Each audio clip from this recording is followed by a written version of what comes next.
السلام علیکم، کیسے ہیں آپ سب؟ امید ہے کہ آپ سب خیریت سے ہوں گے۔ آج میں بہت دنوں کے بعد فائزہ افتخار کا ناول لے کر آئی ہوں، جس کا نام ہے سانو لگ گئی بے اختیاری۔ کزن میرج سے ریلیٹڈ ہے اور بہت مزے کا ناول ہے اور انشاءاللہ آپ کو بہت پسند آئے گا۔ مگر آگے بڑھنے سے پہلے اگر آپ میرے چینل پر نیو ہیں تو کائنڈلی میرا چینل سبسکرائب کر دیں، ویڈیو کو لائک کر دیں، کامنٹ کر دیں، شیئر کر دیں۔ چلیے یہ شروع کرتے ہیں پھر سانو لگ گئی بے اختیاری۔ محبت ایک خودرو پودا ہے جو آپ و آپ دل کی بنجر زمین پہ پھوٹ پڑتا ہے۔ لو بھلا محبت نہ ہوئی، فالتو کا جھاڑ جھنکار اور گھاس پھوس ہو گئی۔ محبت ایک ایسی شمع ہے جسے کسی کی پہلی نظر کی آنچ ایک دم بھڑکا دیتی ہے۔ عجیب جلالی نظریں ہیں، کس کی ہوں گی؟ ایسی نظریں تو صرف ڈیڈی کی ہیں جو ایک دم بھڑک بھی اٹھتی ہیں اور مجھے بھی بھڑکا دیتی ہیں، لیکن اس بھڑکا بھڑکی میں محبت کہاں گئی؟ فلسفے کی کتاب رکھ کر اس نے اب شاعری مجموعے نکالے۔ محبت کانچ کی گڑیا ہے۔ لو جی، ان شاعر صاحب نے تو محبت کو گڑیوں کا کھیل بنا دیا۔ محبت ذات ہوتی ہے، یہ انہی حضرت کا دوسرا بیان تھا۔ مگر محبت میں تو ذات پات کا سسٹم ہی نہیں۔ محبت جنگلوں میں رقص کرتی مورنی کا تن۔ اچھا تو رقص و موسیقی سے بھی شغف ہے۔ محبت برف پڑتی سردیوں میں دھوپ بنتی ہے۔ محبت چل چلاتے گرم صحراؤں میں ٹھنڈی چھاؤں کی مانند، یعنی کہ 2 in 1، گرمیوں میں اے سی جبکہ سردیوں میں ہیٹر کا کام کرتی ہے۔ پھر تو واقعی بڑی کارآمد چیز ہے یہ محبت۔ لوگ کہتے ہیں کہ محبت میں آدمی کا حشر خراب ہو جاتا ہے، اور حشر تو گرمی سے خراب ہوتا ہے۔ اور یہی شاعر اگلے صفحے پہ کچھ یوں کہہ رہے ہیں کہ پیار ہی عجیب شے ہے، اضطرار میں مضمر، انتشار سے آگے، اختیار سے باہر۔ اف، یہ تو اعلیٰ درجے کے ڈپریشن اور ہائی بلڈ پریشر کی علامات ہیں۔ بھائی ان صاحب کا محبت کے بارے میں نقطہ نظر اپنی سمجھ سے تو باہر ہے۔ ہاں، اور یہ کون ہے جو محبت کی تشریح 4 صفحات کی نظم میں کر رہے ہیں؟ شاید ان کا فلسفہ عقل میں سما جائے۔ ہاں تو ارشاد: محبت اوس کی صورت، پیاس پنکھڑی کے ہونٹ کو سیراب کرتی ہے، گلوں کی آسینوں میں انوکھے رنگ بھرتی ہے۔ محبت ابر کی صورت، دلوں کی سرزمین پہ گھر کے آتی اور برستی ہے۔ محبت آگ کی صورت، محبت جھاگ کی صورت، چراغ آب کی صورت، خواب کی صورت، درد کی صورت، گرد کی صورت۔ بس بس بس، میرا بھیجا بلبلا اٹھا ہے، خدا را بس کیجیے۔ اتنا لمبا تعارف اور شناسائی پھر بھی نہیں۔ ابھی میں اسے اوس کی صورت محسوس کرنے لگتا ہوں تو آپ آگ کی صورت قرار دے کر میرا تصور ہی تپا دیتے ہیں۔ ابھی میں ابر کی تشبیہ سے محبت کی تصویر بنانے ہی لگا تھا کہ آپ نے ساری تصویر جھاگ و جھاگ کر دی۔ بھلا کیا ضرورت تھی محبت میں جھاگ لانے کی، اور تو اور گرد بھی اڑا دی۔ ہے محبت حیات کی لذت، ورنہ کچھ لذت حیات نہیں۔ کیا اجازت ہے ایک بات کہوں؟ وہ ہاں، مگر خیر کوئی بات نہیں۔ ہاں یہ کیا؟ یہ صاحب تو خود خاصے کنفیوز ہے۔ میرا کنفیوژن کیا خاک دور کریں گے؟ اوج رفیع نے فرحت عباس شاہ کا، اداسی ٹھہر جاتی ہے۔ امجد اسلام امجد کا ذرا پھر سے کہنا، اور جون ایلیا کا شاید، سب واپس الماری میں ٹھونسنے کی کوشش کی۔ اسٹڈی کو وہ اکثر رونق بخشا کرتا تھا، لیکن ڈیڈی کی کتابوں کی آج شامت آئی تھی۔ یہ کل کے شاعر کیا جانے محبت کیا چیز ہے، یہ تو برسوں کے، میرا مطلب ہے ذرا پرانے شعرا جانتے ہوں گے۔ اب کلام غالب، دیوان آتش، بذوق نکالے گئے۔ یہ عشق نہیں آساں، اتنا سمجھ لیجئے، ایک آگ کا دریا ہے اور ڈوب کے جانا ہے۔ تو چچا جان صاف صاف کہیے کہ عشق کرنا ہی نہیں چاہیے۔ یوں ڈرائیے تو مت لیجئے، ہم نہیں کرتے عشق۔ اب تو خوش۔ موٹی موٹی کتابیں واپس الماری میں ٹھونسی گئیں، شیشے سے گرد صاف کر کے اچھی طرح دبا کے پٹ بند کیے۔ ویسے بھی اوج رفیع کو عشق تو کرنا ہی نہیں تھا، ابھی تو وہ صرف محبت کو سمجھنے کی کوشش میں ہی ہلکان ہو رہا تھا۔ اور کیوں؟ اس کی ایک وجہ بھی موصوف کے پاس تھی، لیجئے انہی سے سنیے۔ یار پتہ ہونا چاہیے محبت ہوتی کیا ہے، آخر جوان جہان لڑکا ہوں، ہو سکتا ہے کل کلا کو کسی سے تو یار یہ نہ ہو کہ مجھے پتہ بھی نہ چلے کہ یہ محبت کا حملہ ہے، میں فلو سمجھ کے جوشادہ پیتا رہوں اور بد ہضمی جان کے اینو گھول گھول کے پیتا اور ہاجمولہ ہی چاٹتا رہ جاؤں۔ اب اگر میں پہلے سے ہی محبت کو اچھی طرح جان پرکھ لوں، ساری علامات پرہیز وغیرہ سمجھ لوں، تو اس کا ایک فائدہ یہ ہوگا کہ جیسے ہی مجھے محبت ہوگی، موت نہیں محبت، جیسے ہی مجھے محبت ہوگی تو میں سمجھ جاؤں گا کہ اوہو یہ تو محبت کی علامات ہیں، وقت ضائع نہیں ہوگا، جلدی سے بس محبت کرنا شروع کر دوں گا۔ لاحول ولا، یہ محبت ہے یا کالی کھانسی؟ ہاں تو سب یہی کہتے ہیں کہ محبت اچانک ہو جاتی ہے، اب اچانک تو کوئی وائرس ہی لپیٹ میں لے سکتا ہے۔ میں کوئی اتنا بھی احمق نہیں، ٹھیک ہے ان شاعر حضرات کے فلسفہ محبت کو میرا ذہن قبول نہیں کر پا رہا، لیکن اتنا تو میں جان ہی گیا ہوں کہ محبت ہوتی کیسے ہے۔ اچھا تو پھر بتلاؤ کہ بھلا کیسے؟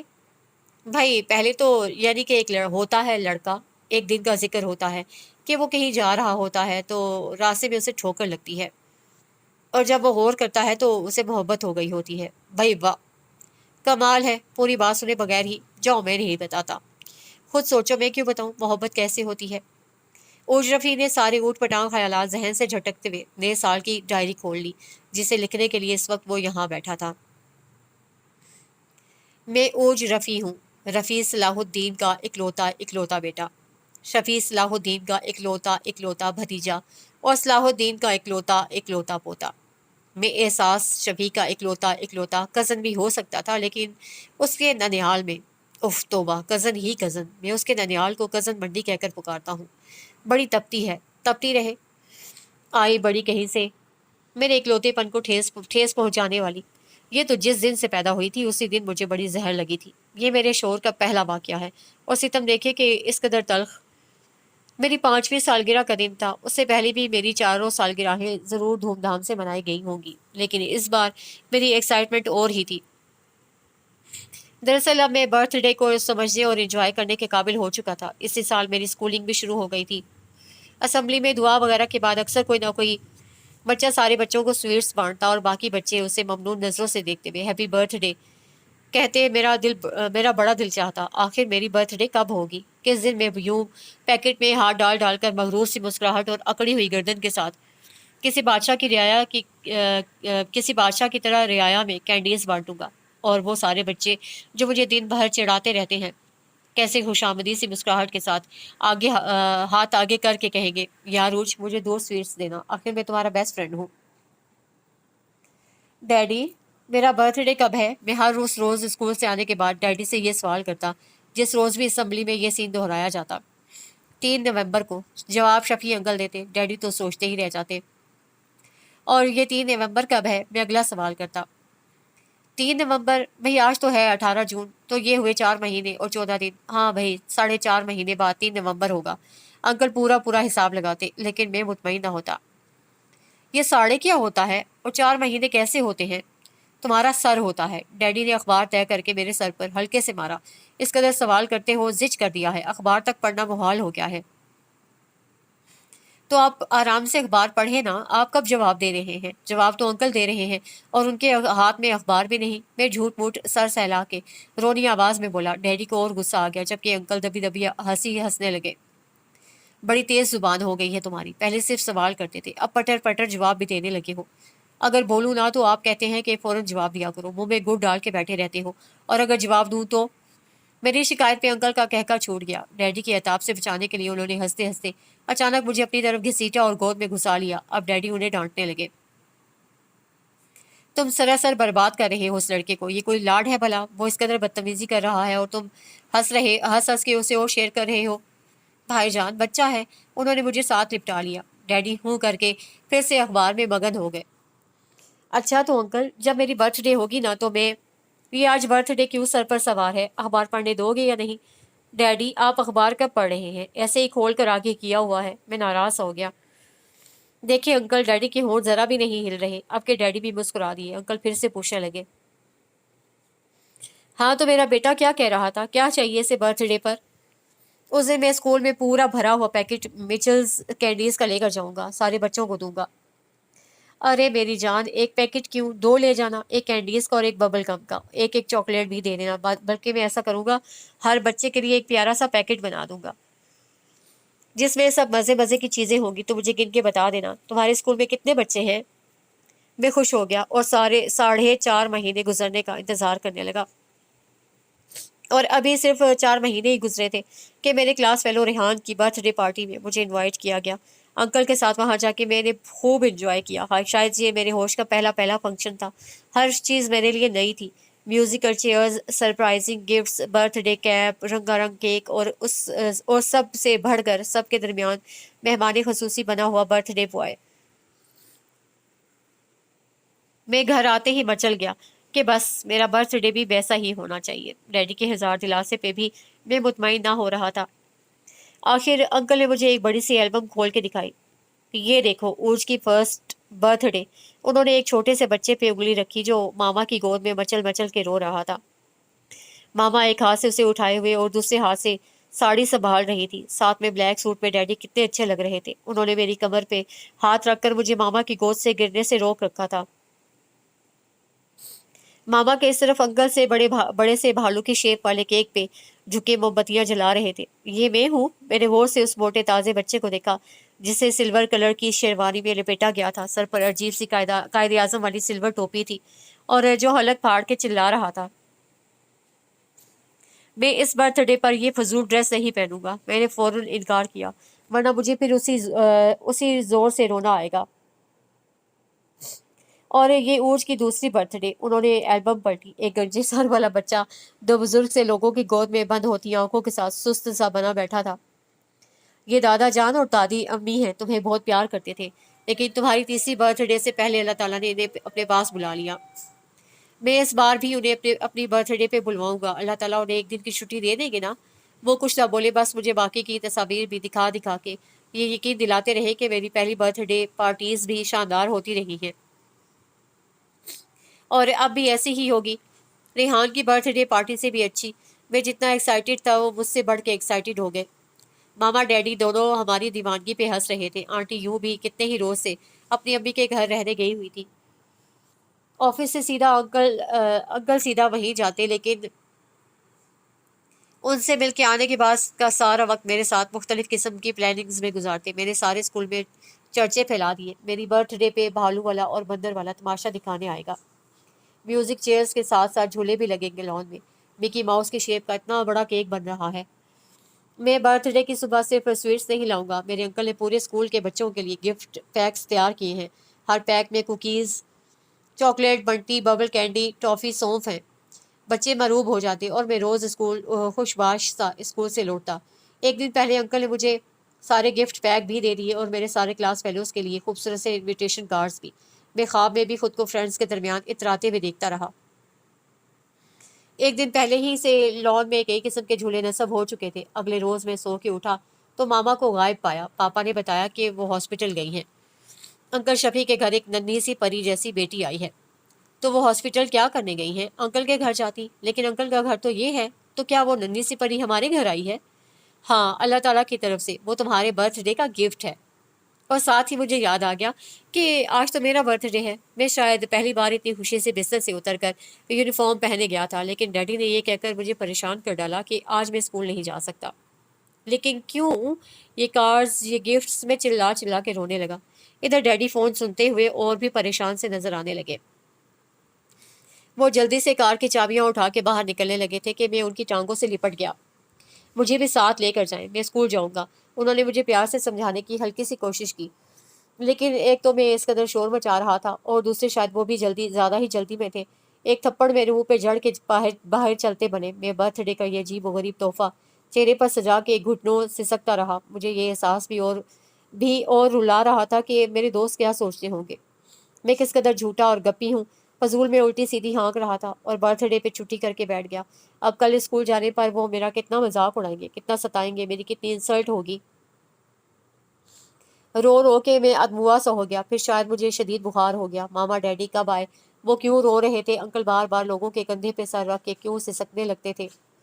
گھر میں اتنے لوگ کیوں جمع ہیں اور اتنا شور کیوں مچا رہے ہیں؟ یہ سب میں تھوڑی تھوڑی دیر کے بعد آنکھ کھول کے محسوس کرتا، لیکن سمجھ نہ پاتا۔ سر بھاری ہو جاتا اور آنکھیں پھر سے بند ہو جاتی۔ چند دنوں بعد مجھے پتا چلا کہ وہ فرشتے جو انکل کو ننھی سی پری دینے آئے تھے، بدلے میں ان سے آنٹی لے گئے۔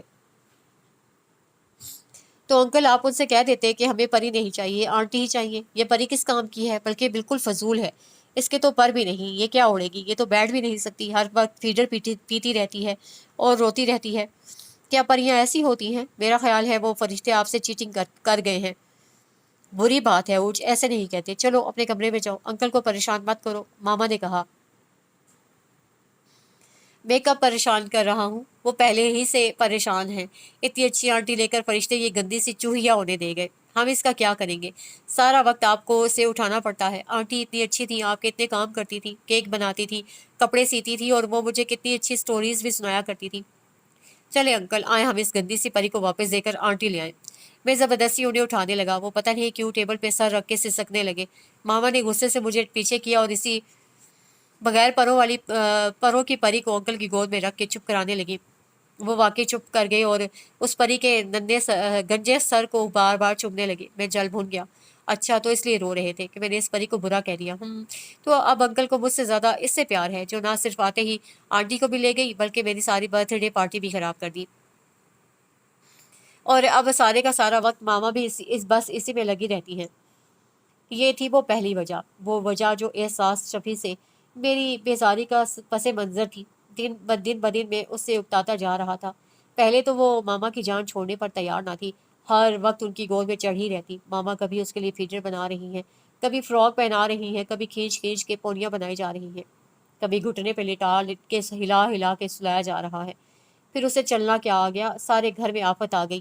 کبھی میرے کمرے میں گھس جاتی، کبھی سارے کھلونے ہاتھ سے نیچے گرا دیتی، میری کوئی بک اس کے ہاتھ لگ جاتی تو حشر کر ڈالتی۔ کبھی ماما کے ڈریسنگ ٹیبل سے سب چیزیں نیچے پھینک دیتی۔ میں شکایت لگاتا تو ماما کہتی تم بھی ایسے ہی کرتے تھے، لیکن مجھے تو یاد کرنے پر بھی اپنی کوئی بدتمیزی یاد نہ آتی۔ پھر وہ بولنے لگی۔ جس روز وہ کوئی نیا لفظ بولتی سب خوشی سے بے حال ہو جاتے اور میں جل بھن جاتا، اور میں جو کچھ بولوں تو سب ڈانٹتے ہیں کہ اوج تم بولتے بہت ہو، اور تو ڈیڈی اس کی باتوں پہ خوش ہو کے اکثر اسے گود میں بٹھا لیتے، جبکہ مجھے یاد نہیں پڑتا تھا کہ انہوں نے کبھی مجھے اس طرح پیار کیا ہو، بلکہ انکل بھی کرتے تو انہیں غصہ آتا کہ وہ میرے ساتھ غیر ضروری لاڈ کر رہے ہیں۔ تو کیا یہ ضروری لاڈ نہیں ہے جو وہ اب کر رہے ہیں؟ ماما نے اسے بھائی جان کہنا سکھایا، اور جب وہ زور لگا کر مجھے بیان کہتی تو میرا بس نہ چلتا اسے زور سے دھکا دے کر نیچے گرا دوں۔ میرے پرزور احتجاج کے نتیجے میں انہوں نے اسے بیان رٹانا چھوڑ دیا۔ اب وہ مجھے اوج کہہ کے ہی پکارتی تھی، جس پہ آنے والے دنوں میں مجھے مزید اعتراض ہوا کہ مجھ سے 5 سال چھوٹی ہونے کے باوجود وہ میرا نام کیوں لیتی ہے، لیکن اب اس کی زبان میں میرا نام چڑھ چکا تھا۔ 2-3 سالوں بعد محترمہ کو کارٹون دیکھنے کا چسکا بھی لگ گیا۔ مجھے پسند تھے ڈشم ڈشم والے ننجا ٹرٹلز اور لمبی لمبی چھلانگیں مارنے والا اسپائڈر مین، جبکہ اسے ٹام اینڈ جیری اور ڈونلڈ ڈک دیکھنا اچھا لگتا تھا۔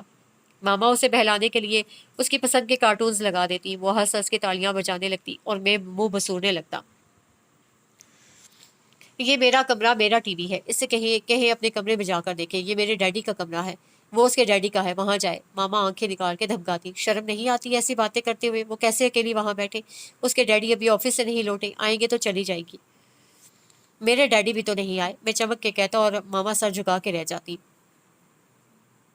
لیکن تمہارے پاس میں تو ہوں، اور مزید کچھ کہنے کے لیے کھلتا میرا منہ بند ہو جاتا۔ اب میں 2 برس کا ہو رہا تھا اور اچھی طرح جاننے لگا تھا کہ فرشتے آنٹی کو کہاں لے گئے تھے، لیکن احساس ابھی اس احساس سے دور تھی۔ اس نے تو اپنی ماں کی شکل تک نہ دیکھی تھی تو کمی کیا محسوس کرتی، لیکن ایسی کسی بات پہ وہ ٹھٹک کے ضرور غور کرنے لگتی۔ اس وقت بھی وہ کارٹون بھول بھال ہمیں سننے لگی۔ اس کی عمر میں بہت سوال بہت کرتا تھا، خیر وہ تو اب بھی کرتا ہوں، لیکن سب اس کی اس عادت سے حاصل مطمئن تھے کہ وہ سوال کر کر کے ناک میں دم نہیں کرتی، خصوصاً ڈیڈی اس کی اس عادت سے بڑا خوش ہوتے۔ ایسے ہی کسی موقع پہ میرا دل چاہتا ڈیڈی کو ڈھونڈ کے لاؤں اور اس کی بڑی بڑی سی آنکھیں دکھاؤں جو بڑے بڑے سوال کرتی تھی۔ پھر وہ میرے ساتھ اسکول بھی جانے لگی۔ پہلے تو مجھے بڑا مزہ آیا، خود کو بڑا بڑا محسوس کر کے میں بریک ٹائم میں ہر وقت اس کو آنکھیں دکھایا کرتا۔ اترو سلائڈ سے، دیکھ نہیں رہی میں کس قدر گرم ہے، یا پھر سارا یونیفارم گندا کر لیا، یو کیئر لیس گرل۔ پھر سویٹس کھا رہی ہو، دانت خراب ہو رہے ہیں، اور وہ سہم کے سویٹس نیچے گرا دیتی، جھولے سے اتر کر سر جھکاتی، ایک طرف بیٹھ جاتی۔ میرے فرینڈز میں میری خاصی دھاک بیٹھ جاتی، کسی کے بھی چھوٹے بہن بھائی اس کے روب میں نہ تھے، الٹا گلے پڑتے۔ ایسے میں ظاہر ہے میرے روب داو کی تو واہ واہ ہونی ہی تھی، لیکن 2-2.5 سال بعد بھی اس کی بابا نے مجھے اس حد تک مجبور کر دیا کہ میں یہ اسکول چھوڑنے کے بارے میں سنجیدگی سے سوچنے لگا، جس میں ہر سال رزلٹ آنے پہ مجھے 100 باتیں سننا پڑتی۔ میں پڑھائی میں کبھی کمزور نہیں رہا تھا، کچھ ڈیڈی بھی اس معاملے میں سخت تھے، ہر سال 70 یا 75% مارکس آ جاتے، لیکن احساس وہ تو عجیب ہی لڑکی تھی۔ حالانکہ ڈیڈی نے اس پہ کیا سختی کرنی تھی، اس کے اپنے ڈیڈی یعنی انکل بھی اس کے معاملے میں حد سے زیادہ نرم تھے، پھر اس کے اپنے شوق بھی اس قدر تھے، स्टोरी बुक्स का उसे खपत था तो वीडियो गेम्स का जुनून, उस पर उससे जो वक्त बचता वो फ्रेंड्स से टेलीफोनिक गपशप में गुजरता। दर्जनों तो उसकी सहेलियां थी, लेकिन उन सब के बावजूद न जाने वो हर साल टॉप कर जाती। 90% से भी ज्यादा उसके मार्क्स आते। गैर निसाबी सरगर्मियों में भी वो नुमाया होती। फैंसी ड्रेस शो होता तो बंजारन के बहरूप में सच्चे रंग भर देती। कभी मालन बन के फर्स्ट प्राइज ले जाती। स्टोरी राइटिंग कंपनी कंपटीशन में भी हर साल फर्स्ट पोजीशन उसकी होती।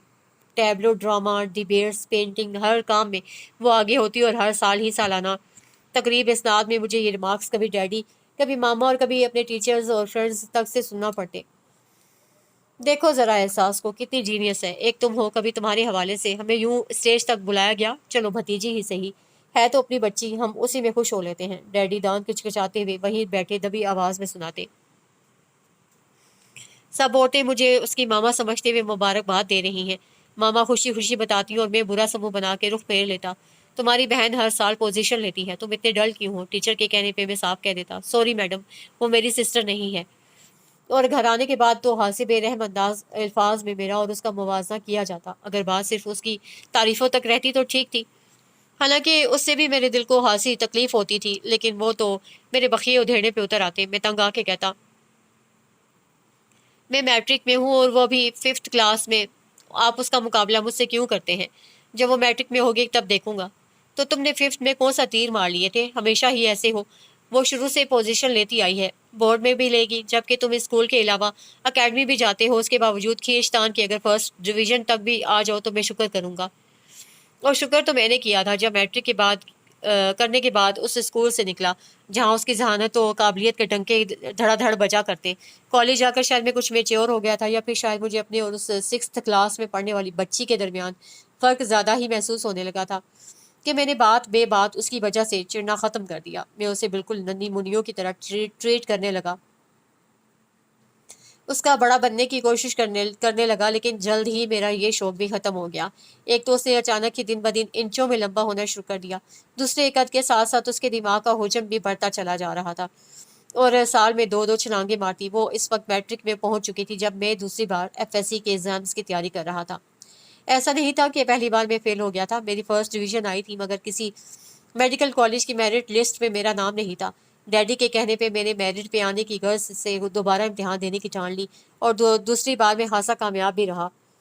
किंग एडवर्ड मेडिकल कॉलेज में मेरा एडमिशन हो गया, लेकिन इस कामयाबी की खुशी को मैं ढंग से सेलिब्रेट तक ना कर सका। वजह एक बार फिर एहसास छपी थी, जिसे मैट्रिक में पूरे लाहौर में साइंस बोर्ड में फर्स्ट पोजीशन ली थी। और न जाने क्या वजह थी कि उसे आगे मेडिकल की फील्ड में जाने के बजाय कनेर्ड कॉलेज में इंग्लिश लिटरेचर, इकोनॉमिक्स और सिविक्स जैसे सब्जेक्ट्स रख लिए। अंकल हमेशा की तरह उसे हल्की सी बात पुरस तक ना कर सके। अलबत्ता मेरे डैडी ने खूब जोर दिया कि वो मेडिकल ना सही इंजीनियरिंग लाइन तक में ही आ जाए, लेकिन उसके पास डटने के लिए अच्छी खासी माकूल जिद थी। अंकल जी, आंटी की तबीयत अब ठीक नहीं रहती, उन पे घर की जिम्मेदारियों का बहुत बोझ है। हर वक्त की टेंशन से उनका BP भी हाई रहता है। मैं चाहती थी कि अब घरेलू जिम्मेदारियों में उनका हाथ बटाऊं। अगर मैं भी पूरी तरह अपनी स्टडीज़ में जुट गई तो इनकी हेल्प कौन करेगा? और मैंने सुकून का सांस लिया था। अब कम अज़ कम मैं अपनी मेडिकल की तालीम बगैर किसी जहनी दबाव और कंपटीशन के कर सकता था। लेकिन इस लड़की ने किसी न किसी मामले में मुझे जिज करने की कसम खा रखी थी। उसने मामा की हेल्प करने की बात की थी, लेकिन रफ्ता रफ्ता अब वो पूरे घर का कंट्रोल हाथ में ले चुकी थी। सफाई अपनी निगरानी में करवाने के लिए उसने सफाई वाली मासी को सुबह 6:30 बजे आने का पाबंद कर दिया और मेरी सुबह की नींद गारत करके रख दी। पहले मैं 7:30 पौने 8 उठ के अफरा तफरी में तैयार होने के बाद किसी न किसी तरह वक्त पर कॉलेज पहुंच ही जाया करता था, लेकिन अब 6 बजे ही झाड़ू फिरने, वाइपर घसीटने और हदायतें देने का शोर बदमजा करके जगा देता। नाश्ता करने के नाश्ता तैयार करने की ड्यूटी भी उसने अपने सर ले ली। मुझे नखरे कर करके मामा से रोज़ नित नए नए से नया नाश्ता बनवाने की आदत थी, जबकि वो जल्दी जल्दी हाथ चलाती पूछती, हाँ बोलो, फ्राई या बॉयल? साथ ही टोस्टर भी ऑन कर देती, ये पूछे बगैर कि मैं स्लाइस लूँगा, नान या पराठा। अभी मैं बॉयल और फ्राई को रिजेक्ट करके ऑमलेट की फरमाइश करने ही वाला होता कि वो खुद ही फ्राई पैन में घी उलट देती। फ्राई ही कर देती हूँ, बॉयल करने का वक्त ही कहाँ है। अंडा तोड़कर घी में डालने के बाद वो हेयर ब्रश उठा के किचन से निकल जाती। प्लीज ऊज, जरा ये देखना मैं चोटी कर लूँ। ओहो, एक तो सुबह सुबह इतना काम। खून के घूंट पीता मैं किसी न किसी तरह अध पका انڈا پلیٹ میں نکالتا کہ وہ کاندھے پہ بیگ لٹکائے پھر سے آ جاتی۔ دم کر کے رکھی چائے میں الٹ رہی ہوتی کہ اس کی وین کا ہارن بج اٹھتا۔ اوکے اوچ بائے، دودھ اور چینی پلیز خود ہی ڈال لو۔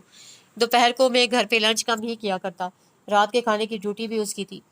ماما سے ٹریننگ لے کر چند ہی ہفتوں میں اچھی خاصی کک بن چکی تھی، لیکن ایسی ہر دھرم تھی کہ کبھی جو اسے کسی کی فرمائش کے مطابق ڈنر تیار کیا ہو، کچن میں لٹکے چارٹ کے مطابق ہی مینیو تیار ہوتا۔ اب لاکھ دل کر رہا ہو دال چاول کھانے کو، لیکن چپاتی کے ساتھ آلو کی بھجیا یا مٹر قیمہ کھانا پڑتا۔ بارش کی وجہ سے پکوڑے کھانے کو دل چاہے، لیکن اگر چارٹ میں آج کے دن بینگن آلو پکانے لکھے ہیں تو وہی پکیں گے۔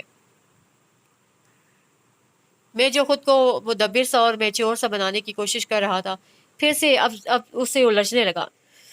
اب ہماری چونچ اکثر و بیشتر لڑا کرتی۔ میں نے پھر سے اس پہ اپنا روب و دبدبا بٹھانے کی ناکام سی کوشش کی، لیکن اب وہ بچپن کی ڈری سہمی احساس نہیں تھی جو میرے ذرا آنکھیں نکالنے پہ دبک جایا کرتی۔ حد سے بڑھ کے ملی توجہ اور اہمیت نے اس کا دماغ خراب کر دیا تھا۔ اب وہ ترکی بترکی جواب دیا کرتی، میری شکایت لگانے کی دھمکی دے کر مجھے ایک طرف بٹھا دیا کرتی۔ بس ایک معاملہ ایسا تھا جس میں اسے چڑھانے میں خاطر خواہ کامیاب رہتا۔ بچپن کی دو عادتیں اس کی اب تک برقرار تھیں، بلکہ پہلے سے بڑھ کر شدید ہو چکی تھی۔ ایک تو ٹی وی بینی کا شوق، اب کارٹونز کے بجائے کیبل کے چینلز اور ان پہ چلنے والے طویل قسط وار ڈراموں کا چسکا لگ چکا تھا، اور دوسری عادت جو اس کی جڑوں میں بیٹھ چکی تھی وہ تھی نئی سہیلیاں بنانا۔ اپنی دوستوں کے لیے وہ حد درجہ حساس تھی، اور میں اس کے اسی ویک پوائنٹ کو نشانہ بنایا کرتا۔ پہلے کی طرح اب بھی اس کے کالج سے گھر آتے ہی اس کی فرینڈز کے ٹیلی فونز کا تانتا بند جاتا۔ شاید وہ بھی اس کے لیے ایسی ہی پاگل تھی جیسی کہ وہ خود ان کے لیے تھی۔ میں نے اسے زج کرنے کے لیے اس کے فون اٹینڈ کرنے پہ پابندی لگا دی۔ میری غیر موجودگی میں پتہ نہیں وہ اس پابندی پر عمل کرتی تھی یا نہیں، بہرحال جب تک میں گھر ہوتا ہر بیل پہ ریسیور میں ہی اٹھاتا، اسے اٹھانے کی ہرگز اجازت نہیں تھی۔ وجہ میں نے یہ بیان کی کہ لڑکیوں کی آواز سن کر رانگ نمبرز پہ لفنگے تنگ کرنے لگتے ہیں، اور ماما جن کا تکیہ کلام زمانہ بڑا خراب ہے تھا مجھ سے متفق ہو کے خود بھی اسے منع کرنے لگتی۔ اب میری مرضی ہوتی کہ میں فون کے دوسری طرف موجود اس کی کسی فرینڈ کو کیا جواب دیتا ہوں۔ جب تک میں اسے بتا نہ دیتا کہ فون کس کا ہے، وہ جلے پیر کی بلی کی طرح میرے آس پاس منڈلاتی رہتی۔ اسے ڈر ہوتا کہ میں الٹی سیدھی ہانک کے اس کی فرینڈز کو خفا نہ کر دوں، اور ظاہر ہے وہ تو مجھے کرنا ہی ہوتا تھا۔ جب اسے اپنی عادتیں نہیں چھوڑنی تو میں اس کا دل جلانا کیوں چھوڑ دیتا۔ خجستہ کا فون ہوتا تو میں آواز لگاتا، احساس ہنستا ہنستا کرارے کرارے۔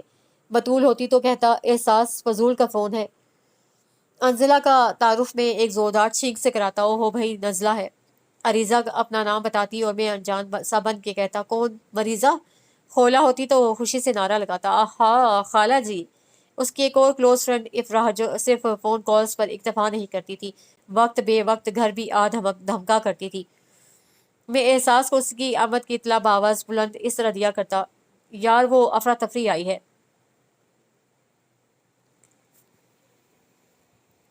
اس کی فرینڈز تو خوب انجوائے کرتی، جھوٹ موٹ برے سے برا منہ بنا کر لاڈلی سی ناراضگی بھی جتایا کرتی، لیکن اس کی تو حالت بری ہوتی۔ اسے ایک آدھ بار مجھ سے بدلہ لینے کی کوشش کی مگر زیادہ کامیاب نہ ہو سکی۔ ایسا نہیں تھا کہ میرے کوئی دوست نہیں تھے، لیکن جو تھے ان سے گھر تک رابطہ کم ہی ہوتا، اگر ہوتا تو ظاہر ہے وہ تو فون اٹینڈ نہیں کرتی تھی۔ ایک اصرار تھا جو بچپن کا دوست ہونے کی اور خاص طور پر پڑوسی ہونے کی وجہ سے کبھی کبھار گھر تک ملنے آ جاتا۔ اس نے ہاسا جتا جتا کر ایک دن مجھ سے کہا، اوش تم سے ملنے پر اصرار آیا ہے، لیکن میں نے ایک کان سے سن کر دوسرے کان سے اڑا دیا۔ میری بلا سے وہ اسے پر اصرار کہے یا پرخطر، اب آپ لوگ ہی انصاف کیجیے۔ ایک ایسی لڑکی جو اپنی پیدائش کے دن سے ہی میرے لیے ہمیشہ کوفت و بیزاری کا سبب بنی ہو، جس کا وجود ہمیشہ مجھے بے اطمینانی اور بے چینی میں مبتلا کرتا ہو، اور جس کی تلملاہٹ تیش میرے دل میں ٹھنڈ ہی ٹھنڈ اتار دیتا ہو، اگر میرے سامنے اس کے عمر بھر کے ساتھ کی تجویز رکھی جائے تو مجھے کیسا لگے گا؟ ظاہر ہے کہ مارے غیظ و غضب کے میرا آپے سے باہر ہو جانا یقینی ہے، لیکن میں اس غضبناک مزاج کا مظاہرہ کس کے سامنے کرتا؟ ڈیڈی کے سامنے؟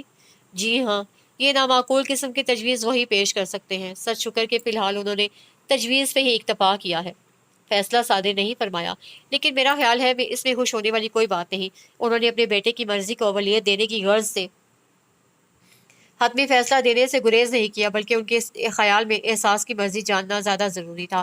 اس بات نے مجھے اور تپا دیا ہے۔ میں نے سنا ہے اندر کی تپ باہر نکالنے کا سب سے مہذب اور محفوظ ترین ذریعہ ڈائری ہے۔ یہی سوچتے ہوئے میں بھی کتھارسس کے ذریعے اپنے اندر کے ابال کو درجہ اعتدال تک لانے کی کوشش کر رہا ہوں۔ اب میں ڈیڈی کے متھے لگنے سے تو رہا، لیکن یوں چپ چاپ برق سیاہ کرنے سے بھی کیا حاصل، کوئی عملی قدم تو اٹھانا چاہیے۔ اوج اوج بیٹا، ماما نے پکارتے ہوئے اس کے کمرے کے دروازے کے اندر جھانکا۔ وہ ہیڈ فون کانوں پہ چڑھائے فلور کشن پہ نیم دراز سر دھن رہا تھا، آنکھیں بھی موندی ہوئی تھی۔ ناچار ماما کو اندر تک آ کے اسے جھنجھوڑنا پڑا، حالانکہ وہ اس وقت فون پہ اپنی کسی پرانی سہیلی سے عرصے بعد گپے لڑا رہی تھی۔ کمرے کے اندر سے شوہر نامدار کڑکدار آواز میں اوج کو پکارے چلے جا رہے تھے۔ جب وہ شاید کانوں میں روئی ٹھونسے بیٹھا تھا، انہوں نے ہولڈ کروا کے خود اٹھنا مناسب سمجھا تاکہ کوئی کہیں نقص امن کا اندیشہ نہ ہو پیدا ہو جائے۔ اوج، یہ کیا کھوپے کانوں پہ چڑھا کے سارے جہان سے کٹ جاتے ہو؟ تمہارے ڈیڈی کب سے آواز پہ آواز دیے جا رہے ہیں۔ انہوں نے ایک جھٹکے سے ہیڈ فون اتار کے اسے بڑبڑانے پہ مجبور کر دیا۔ اور ڈیئر موم، کبھی کبھی آپ بالکل بیجی والے ورڈز یوز کرتی ہیں۔ یہ کھوپے کا کیا مطلب ہوا؟ اس کا مطلب میں تمہیں بعد میں بتاتی ہوں، پہلے تم اپنے ڈیڈی سے اپنے نام کا مطلب دریافت کرو، جس کا ورد وہ پچھلے آدھے گھنٹے سے کر رہے ہیں۔ مبالغہ آمیزی کی بھی حد ہوتی ہے ماما، یہ قطعی ناممکن ہے کہ وہ مسلسل آدھے گھنٹے تک کمال صبر برداشت کا مظاہرہ کرتے ہوئے صرف آوازیں ہی دیے جائیں۔ 4-5 آوازوں کے بعد وہ خود بھی بنفس نفیس نہ پہنچ جاتے۔ حد سے زیادہ ڈھیٹ ہو تم۔ میں بھی کہاں سر کھپا رہی ہوں۔ فریحہ کب سے ہولڈ کر کے بیٹھی ہے، وہ سر پہ ہاتھ مارتے ہوئے پلٹی کے رفیع صلاح الدین سے ٹکرا گئی۔ وہ تفتیشانہ انداز میں ان دونوں کو دیکھنے لگے۔ ڈیڈی میں بس آ ہی رہا تھا کہ ماما آ گئی، باتوں میں ہی الجھا لیا۔ آپ تو جانتے ہیں نا ماما کی عادت۔ وہ الرٹ ہو کے کھڑا ہو گیا اور ماما حیران نظروں سے اسے دیکھنے لگی۔ اس کی تو خیر صرف عادتیں جانتا ہوں، تمہاری تو رگ رگ سے واقف ہوں، ناہنجار ناخلف۔ اوج برے برے منہ بنانے لگا۔ ڈیڈی پلیز، یہ ڈپٹی نذیر احمد کے ناولوں والے خطاب تو مت دیں۔ جب سے آغا تالش نے فلموں میں محمد علی کے باپ کا رول کرنا چھوڑا، یہ لفظ تو تبھی سے متروک قرار دیے جا چکے ہیں۔ تو پھر کیوں نہ میں تمہیں ان لفظوں سے نوازوں جن سے ماجودہ ویر میں ہمایوں قریشی اور شفقت چیمہ کو شان نے نوازا تھا۔ انہوں نے تڑی لگائی۔ ارے ڈیڈی، آپ نے بھی ماجودہ ویر دیکھی ہے، لیکن آپ مجھے تو منع کرتے ہیں انڈین اور پاکستانی موویز دیکھنے سے، اور خود… اچھا ڈیڈی، پھر تو آپ نے وہ نرگس کا بارش والا گانا بھی دیکھا ہوگا۔ کرتی یہ گیلی گیلی گیلی، لاچا بھی گیلا گیلا۔ شٹ اپ اوج، دیکھ رہی ہو اس کی زبان؟ پلٹ کے شریک حیات کو اپنے تیش میں بھی شریک کرنا چاہا، لیکن وہ غائب تھیں۔ بات ہی بھلا دی جو میں تم سے کرنے آیا تھا۔ عجیب گھن چکر ہو، کہیں سے لگتا ہے کہ تم میڈیکل کے فائنل ایئر میں ہو۔ آپ کبھی مجھے صبح صبح دیکھیں، سفید اوور آل پہن کے، اسٹیتھوسکوپ لٹکا کے، تو میں صرف میڈیکل کا اسٹوڈنٹ ہی نہیں بلکہ ماہر سرجن لگتا ہوں۔ ڈاکٹر سرجن، جو شوق ہے تمہارے اس سے تو لگتا ہے پلازا سینما کے باہر ٹکٹیں بلیک کرنے کا کام کرتے ہو۔ کیوں؟ کیا ڈاکٹرز پنجابی فلمیں نہیں دیکھ سکتے؟ کیا نرگس کے ہوش ربا رقص پہ ان کا کوئی حق نہیں؟ بکواس بند کرو حق کے بچے۔ بحث کرنے اور سوال پہ سوال مارنے کی تمہاری عادت بجائے کم ہونے کے دن بدن پختہ ہوتی جا رہی ہے۔ تمہارے سدھرنے کا اب کوئی امکان نہیں۔ لاتوں کے بھوت باتوں سے نہیں، لیکن کم از کم لاتوں سے تو مان ہی جاتے ہیں، لیکن تم تو لات ڈنڈا سب سے اونچی چیز ہو چکے ہو۔ تھینک یو ڈیڈی، اس نے مؤدبانہ انداز میں ہاتھ باندھ کے سر جھکا لیا۔ آپ نے میری انفرادیت کو تسلیم تو کیا، بھوت ہی صحیح، لیکن ہوں تو اونچی قسم کا، کوئی ایرا غیرہ نتھو کی خیرہ قسم کا بھوت نہیں جو محض ایک لات کے روب میں آ جائے۔ یا اللہ، یہ لڑکا ہے یا میری برداشت کا مسلسل اور کڑا امتحان؟ اس سے تو اچھا تھا میری کوئی بیٹی ہوتی، سکھی رہتا۔ ثابت ہوا کہ انسان کسی حال میں خوش نہیں رہتا۔ جس کے ہاں بیٹا نہیں ہوتا، وہ اچھی بھلی سگڑ بی بی قسم کے بیٹیوں کے ہوتے ہوئے بھی آہیں بھرتے رہتے ہیں کہ کاش ان کا کوئی بیٹا ہوتا جو ان کے بڑھاپے کا سہارا بنتا۔ بیٹیاں تو پرائی ہوتی ہیں، اور جن کو خدا بیٹا دے دیتا ہے وہ اس نعمت کا شکر نہیں ادا کرتے کہ ان کی ذمہ داریاں بانٹنے والا، ان کا سہارا بننے والا کوئی ہے۔ بس یہ غم ستاتا ہے کہ گھڑی گھڑی چائے بنا کے دینے والی، کپڑوں پہ جما کے استری پھیرنے والی کوئی ہوتی۔ یہ تو سراسر ناشکری ہے۔ گھریلو کاموں میں مدد تو تنخواہ دار ملازمہ بھی کر سکتی ہے، لیکن کون سا ملازم ہے جو تنخواہ لے کر کسی کا وارث بنتا ہے؟ تو ثابت یہ ہوا کہ اولاد نرینہ سچ مچ ایک نعمت ہے۔ بیٹیاں بھی رحمت ہوں گی، ضرور ہوتی ہوں گی، لیکن یہ رحمت کبھی اس چھت پہ تو کبھی اس چھت پہ برستی ہیں۔ بیٹا پکا پکا اپنا ہوتا ہے۔ بند کرو فضول سا لیکچر۔ میں تم سے تمہاری اہمیت پہ مفصل و مدلل بیان سننے نہیں آیا تھا، میں تو پتہ نہیں کیا کہنے آیا تھا۔ और एक अहम नुक्ते पे रोशनी डालना तो मैं भूल ही गया। डैडी की नागवारी को किसी खातिर में न लाते हुए वो मुसलसल बोलता रहा। बोनस में मिला एडवांटेज, यानी एक अदद बहू जो सिर्फ बेटे की बदौलत ही घर में आती है। दामाद तो निरा गासिब होता है, वो क्या खा किसी के काम आएगा, इकट्ठा सब समेट के ले जाता है। जबकि बेटा ना सिर्फ खुद उम्र भर का सहारा होता है, बल्कि वालिदैन को और आराम देने के लिए अपनी बीवी भी ले आता है। और अगर बेटा तुम जैसा हो तो जो थोड़ी बहुत कसर रहती है माँ बाप का कबाड़ा करने में, वो अपने ही जैसी बीवी लाकर पूरी कर देता है। इसलिए तो मैं जिंदगी में पहली बार खुदगर्जी का मुजाहरा करते हुए सिर्फ और सिर्फ अपने बुढ़ापे को ख्वार होने से बचाने के लिए सोच रहा हूँ कि शफी से एहसास को हमेशा हमेशा के लिए मांग लूँ। हालांकि ये उस बच्ची के साथ सरासर नाइंसाफी होगी। वो इतनी अच्छी बच्ची है कि दुनिया का बेहतरीन इंसान डिजर्व करती है, जबकि मैं उसके लिए तुम्हें मुंतखब कर रहा हूँ। लेकिन उसमें मेरी अपनी गर्ज के साथ साथ शफी के लिए भी भलाई है। उन्हें जहेज नहीं देना होगा ना। गुफ्तगू का नापसंदीदा रुख बदलते देखकर उर्ज का मूड खराब हो गया। बकवास मत करो। जो कुछ शफी का है वो एहसास का भी है, बल्कि जो कुछ मेरा है उसमें भी एहसास का तुम्हारे बराबर हिस्सा है। ये तो सख्त नाइंसाफी है। इस तरह तो मुझे भी अंकल की जायदाद में उनकी बेटी के बराबर हिस्सा मिलना चाहिए। उसे जिरा की, ये देखो, ये है मेरा इंतखाब जो मैं इस हीरा सी बच्ची के लिए कर रहा हूँ। ये गधा जो बाप चचा की जिंदगी में अपने हिस्से बखरे कर रहा है। हिस्से की बात आपने शुरू की थी, मुझे तो पहले कभी ख्याल ही नहीं आया। और रहा सवाल मेरा गधा होने और उसके हीरा होने का, तो चले मैं मान लेता हूँ कि मैं गधा हूँ। अब तो आप खुश हैं। अब आप खुद सोचिए, सोचिए गधे भला कहाँ इतने खुश ज़ौक़ के हीरों की कदर कर सकें। उनके तो सींग भी नहीं होते कि कोई हीरा उन पे टांक ले। इस हीरे को आप किसी बादशाह बल्कि शहंशाह के ताज की जीनत बनाइए। उसने एहसास से छुटकारे के लिए खुद को गधा तक बना लेना मंजूर कर लिया। यकीनन मैं ऐसा ही करता, लेकिन मैंने कहा तो है कि इस फैसले में मेरी अपनी गर्ज भी है और शफी का भी एक ख्याल है। उसकी ज़िंदगी में अपनी इकलौती बेटी के सिवा है ही क्या। बीवी के बाद सब ने कितना कहा कि दूसरी शादी कर लो, वो ना माना। मैंने और तुम्हारी मामा ने यहाँ तक जोर दिया कि एहसास हमें दे दो, उसकी फिक्र मत करो और अपनी ज़िंदगी नए सिरे से शुरू कर लो। आगे सारी उम्र पड़ी है। तुम्हारी बेटी को हम जान से भर के अजीज़ रखेंगे, लेकिन वो किसी सूरत रजामंद ना हुआ। एहसास के लिए उसने अपनी जिंदगी में वीरानी ही वीरानी भर ली। अब बेचारा कैसे हौसला करेगा अपनी बेटी किसी गैर को सौंपने के लिए। बेटी से जुदाई का गम तो सहना ही पड़ेगा, साथ में उसके मुस्तकबिल के हवाले से अंदेशे अलग सताएंगे। इसीलिए मैंने सोचा कि चलो तुम्हें ही आजमा लें। शफी तुम्हें मुझसे बढ़कर चाहता है और फिर भाई के घर बेटी होगी, ये सुकून भी उसे मिलेगा। घर की बच्ची घर में ही रहेगी।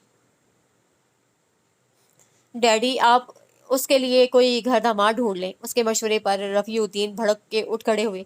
तुमसे तो बात करना फजूल है, मैं ही पागल था जो तुमसे इतना सीरियस मसला डिस्कस करने बैठ गया। अभी बड़े दावे कर रहे थे, बेटे बाप का सहारा होते हैं, ये होते हैं, वो होते हैं, खाक सहारा बनोगे। दिल का बोझ तक तो मैं तुम्हारे साथ हल्का नहीं कर सकता। वो कमरे से बाहर निकल गए और उर्ज रफ़ी ने फिर से हेडफोन सर पे चढ़ाते हुए सीडी प्लेयर ऑन करना चाहा, फिर एकदम से उतार कर एक तरफ रखते हुए सोचने लगा। डैडी तो दिन ब दिन इस मसले पे सीरियस ही होते जा रहे हैं। मुझे इसे इतना लाइट नहीं लेना चाहिए, लेकिन मैं कर ही क्या सकता हूँ सिवाय बक बक करने के, और वो तो मैं हमेशा से करता आया हूँ। कुछ साल पहले तक डैडी मेरे बक बक करने पे एक आध तमाचा जड़ के मुझे खामोश करा दिया करते थे वक्ती तौर पे, लेकिन अब वो ऐसा करने से एतराज़ करने लगे हैं। तो इसकी वजह कोई और होगी। हो सकता है मेरा चेहरा अब बचपन की बनिस्बत ज़्यादा हसीन बल्कि क्यूट हो चुका हो और उसका उनका उस पे थप्पड़ मारने का दिल ना चाहता हो। और ये भी मुमकिन है उम्र ज़्यादा हो जाने की वजह से वो जिस्मानी मुशक्क़त से गुरेज करती हूँ। लेकिन इसका मतलब ये नहीं कि अगर वो मेरी ज़ुबानी कलामी मज़ाहमत और बड़बड़ को सुन और बर्दाश्त कर लेते हैं तो ज़रूर उससे इतफाक़ भी कर लेते होंगे। ठीक है कि वो अब जारहियत का कम से कम मुज़ाहिरा करते हुए मेरी गुस्ताख बहस को सिर्फ घुरियों और तड़ियों से रोकने की कोशिश करते हैं, और कभी कभी तो सुनकर दरगुजर भी कर जाते हैं, लेकिन करते तो अपनी ही हैं। मैं तो सिर्फ बोल सकता हूँ, ज़्यादा से ज़्यादा चिल्ला सकता हूँ, डैडी को अपनी मनवाने पर मजबूर तो नहीं कर सकता। और अब जो उन्होंने अंकल शफी वाली बात की है, तो ये खतरा भी पैदा हो गया है कि कहीं वो भी इस खतरनाक प्लानिंग का हिस्सा ना बन जाए। और रही बीबी एहसास, तो उन्हें बुजुर्गों की खुशनुदी हासिल करने का कुछ ज़्यादा ही एहसास है। वो तो अपने डैडी और मेरे डैडी दोनों की नज़र में मज़ीद अच्छा बनने के लिए फ़ौरन सर झुका देगी। ताबेदारी के खफ्त बल्कि कॉम्प्लेक्स में मुब्तला बेहिस किस्म की खातून जो सिर्फ नाम की एहसास है। बीबी, तुम्हारा कुछ करना ही पड़ेगा। जो भी मुझसे बन पाया वो मैं करूँगा ज़रूर। डूबने वाला आखिर हाथ पैर तो मारता ही है। मैं इतनी आसानी से डैडी के हत्थे नहीं चढ़ूंगा। आखिर क्या क्या करना चाहिए मुझे, क्या करना चाहिए? इतनी उम्र हो गई, एक बहुत मोहब्बत भी तो नहीं हुई किसी से। कि उसका नाम लेकर डर जाऊं कि शादी करनी है तो सिर्फ उसी से, वरना खुदकुशी। न जाने वो कैसे लोग हैं जो दिन दिहाड़े मोहब्बत में मुब्तला हो जाते हैं, पहली नज़र में ही घायल हो जाते हैं।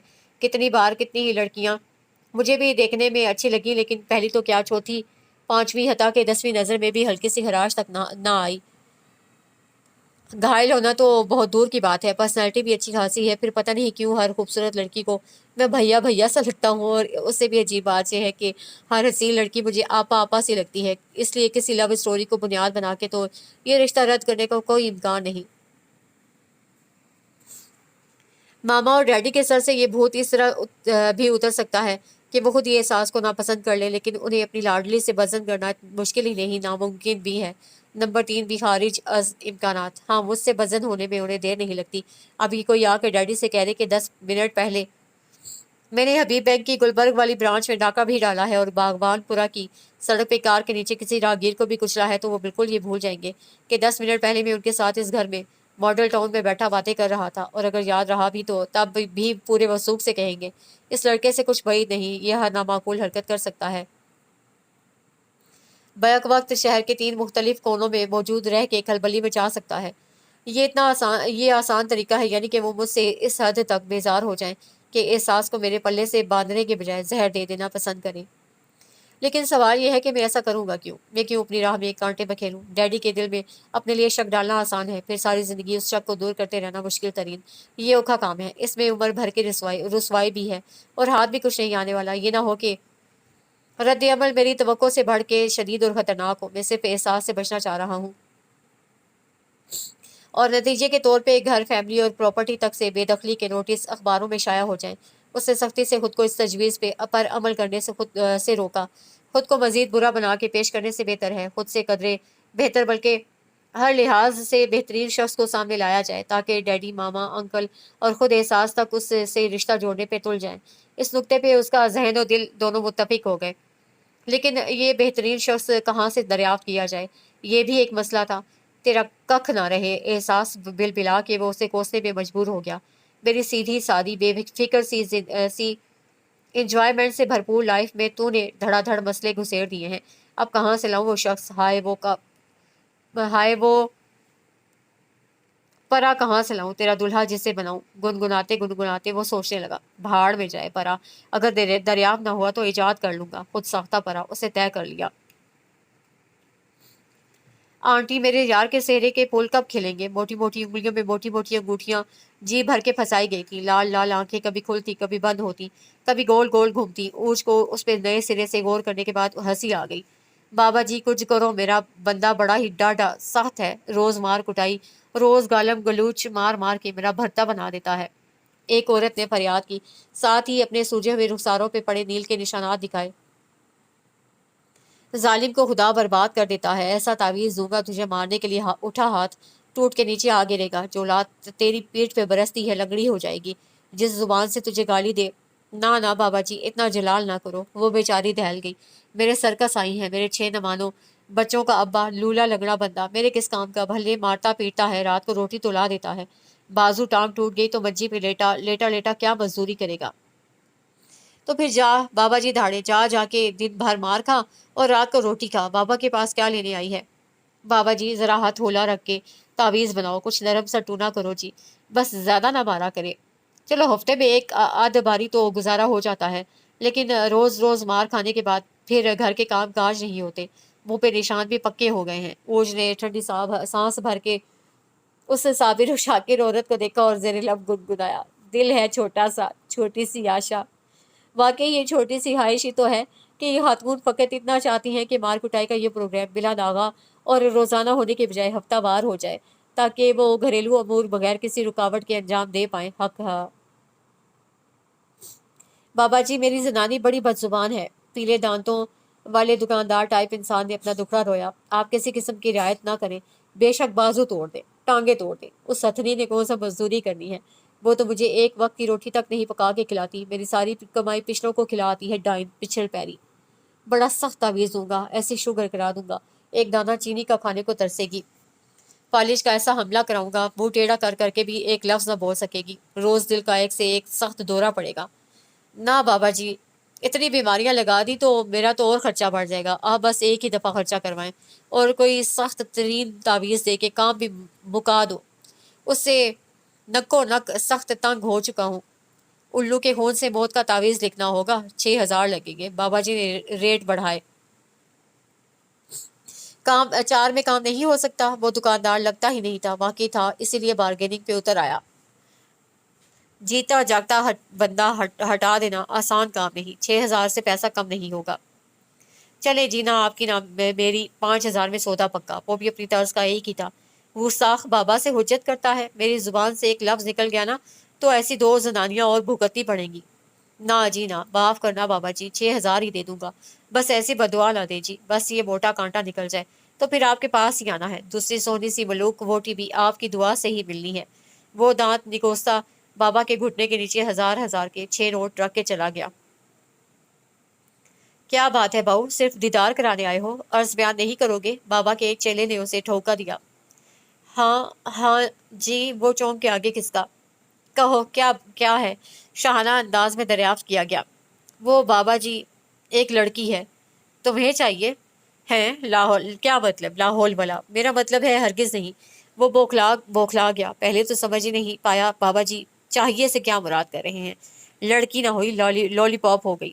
تو پھر کیا ہے؟ اچھا اچھا, محبت کرتے ہو اس سے؟ محبت؟ شدید نفرت کرتا ہوں. تو بے وفا نکلی وہ, سزا دلوانا چاہتی ہوں. ایک تصویر لا کر دو اس کی, ایسا دم پھونکوں گا گلیوں میں دیوانی ہو کے پھرے گی. جس حسن کے غرور میں تمہیں ٹھکرایا ہے وہ حسن بھسم کر دوں گا, چہرہ کالا ہو جائے گا. خدا کا واسطہ ہے بابا جی, یہ غضب نہ کیجیے گا, ورنہ تو پھر یہ کالے چہرے والی دیوانی بلا میرے ہی سر مونڈی جائے گی, جبکہ میں چاہتا تھا کہ وہ کسی شہزادے کو پسند آ جائے. کیا اول فول بک رہے ہو باؤ, بابا کا وقت بہت قیمتی ہے. میں صرف اتنا چاہتا ہوں کہ وہ لڑکی جو میری چچا زاد ہے اس کا رشتہ جلد از جلد کسی اچھی جگہ طے ہو جائے, اور وہ اتنا اچھا رشتہ ہو کہ اس کے بڑے بلا چونچ نہ کہ اس کی شادی فوراً ہی اس لڑکے سے کر دے. بس؟ بابا نے بے یقینی سے پوچھا, پھر اس بات میں جواب ملنے پہ بے دلی سے سر ہلایا. یہ کیا کام ہوا؟ چل بھاگ لڑکے. بابا نے کبھی کوئی ہولا کام نہیں کیا جس میں نہ مزہ نہ سواد. بابا مشکل کام کرتا ہے جس میں اس کا کالا علم استعمال بھی ہوتا ہے. یہ اچھا رشتہ کروانا میرا کام نہیں. میں کیا تجھے بچولن رشتہ کرانے والی نظر آتا ہوں؟ بھاگ جائے ادھر سے. ہاں بل بابا کا تو موڈ ہی خراب ہو گیا. آرام سے بابا, آرام سے. عرش کا پارا ہی چڑھ گیا. سیدھی طرح کہو, ایسا کام نہیں کر سکتا جس میں کسی کا بھلا ہوتا ہو. ٹانگیں توڑانے پالش کروانے میں تو بڑے شیر ہو, کسی کا گھر بساتے ہوئے شرم آتی ہے. اوے بدتمیز, تیری موت آئی ہے کیا؟ استغفار استغفار. ہر طرف سے اسے پٹکار ملنی شروع ہو گئی. بھسم ہو جائے گا, بابا کے ساتھ مسخری کرتا ہے, برباد ہو جائے گا. بابا چاہے تو تیری دنیا بدل دے. بابا نے دھمکی دی. پہلے بابا اپنی جراب تو بدل پہلے بابا اپنی جراب تو بدل دے. باہر نکلتے عرج نے رک کر عامل بابا کے پھٹے ہوئے موزے سے جھانکتے میلے انگوٹھے کی طرف اشارہ کیا. رشتوں کے بھی رنگ بدلتے ہیں, نئے نئے سانچے میں ڈھلتے ہیں. اسٹار پلس پہ احساس کا فیوریٹ ڈیلی سیریل شروع ہو چکا تھا, اور وہ گلوکارہ کی آواز میں آوازیں ملا کے تھیم سانگ گنگنا رہی تھی. ساتھ ساتھ تکیے کے غلاف پہ کڑھائی کا شگوف بھی جاری تھا. عرش کے کان کھڑے ہو گئے. اسے لگا جیسے وہ اس گیت کے بولوں سے اسے کچھ باور کرانا چاہتی ہو. رشتوں کے بدلتے رنگ, نئے نئے سانچوں میں ڈھلنا. تو محترمہ کو بھی ڈیڈی کے ارادوں کی سنگن مل گئی ہے. لگتا تو ایسا ہی ہے. بہو نے جانا ہے, ساسو نے مانا ہے, کیونکہ ساس بھی کبھی بہو تھی. عرش کے کانوں تک اس کے الفاظ کمال تخیل بازی سے کچھ اس طرح پہنچے, کیونکہ ساس بھی کبھی تائی تھی. ہرگز نہیں. وہ چلا اٹھا. تمہارے کہنے سے کیا ہوتا ہے, ہوگا تو وہی جو تقدیر میں لکھا ہے. اور تم شرط لگا لو, یہ شادی ہو کے رہے گی. ماما نے اس کی ہرگز نہیں کسی کو خاطر میں لاتے ہوئے کہا. کس کی شادی؟ وہ اس صاف اعلان پہ حیران رہ گیا. گنگا اور ساحل کی. لاہور والا. ان چیپ ڈراموں کے سوا آپ کو کچھ سوچتا بھی ہے؟ ہماری عوام پاکستانی فلموں کی یکسانیت اور گھسے پٹے ہونے کا رونا تو ہر وقت روتی ہے, لیکن ان انڈین ڈراموں کی شیدائی ہے. کیا ان کے ڈراموں کے گھسے پٹے اور ایک جیسے موضوعات کسی کو نظر نہیں آتے؟ ہر وقت شادی بیاہ, اس کی منگنی ٹوٹ گئی, اس کا پتی کسی اور کے چکر میں, فلاں کی پتنی کا گمگشتہ عاشق دوبارہ منظر عام پہ, وغیرہ وغیرہ. ان سے تو ہمارے ڈرامے 1000 درجے اچھے ہیں. 1000 طرح کے موضوعات ہوتے ہیں, ایک عام آدمی کے روزمرہ مسائل سے لے کر سماجی اور معاشی موضوعات بھی. جبکہ انڈیا जिसकी आबादी का 40% हिस्सा फुटपाथ पे सोता है और 95% आबादी मुतवसत से भी निचले दर्जे की है। वो अपने ड्रामों में ऐसा माहौल दिखाते हैं जैसे वहाँ हर बंदा ही पैदाइशी नवाब हो। बड़े बड़े बंगले, गोल्डन सिल्वर छिछोरा सा फर्नीचर, पर लंबी लंबी गाड़ियाँ, मॉडर्न बेबाक लड़कियाँ। करोड़ 2 करोड़ की तो बात ही नहीं करते, हमेशा 2000 करोड़ के हीरे गुम हो जाते हैं। 600 अरब की मालियत की प्रॉपर्टी के तनाजे खड़े होते हैं। लानत है भाई इन ड्रामों पे और उनमें दिखाए जाने वाले वाहियात कल्चर कल्चर पे।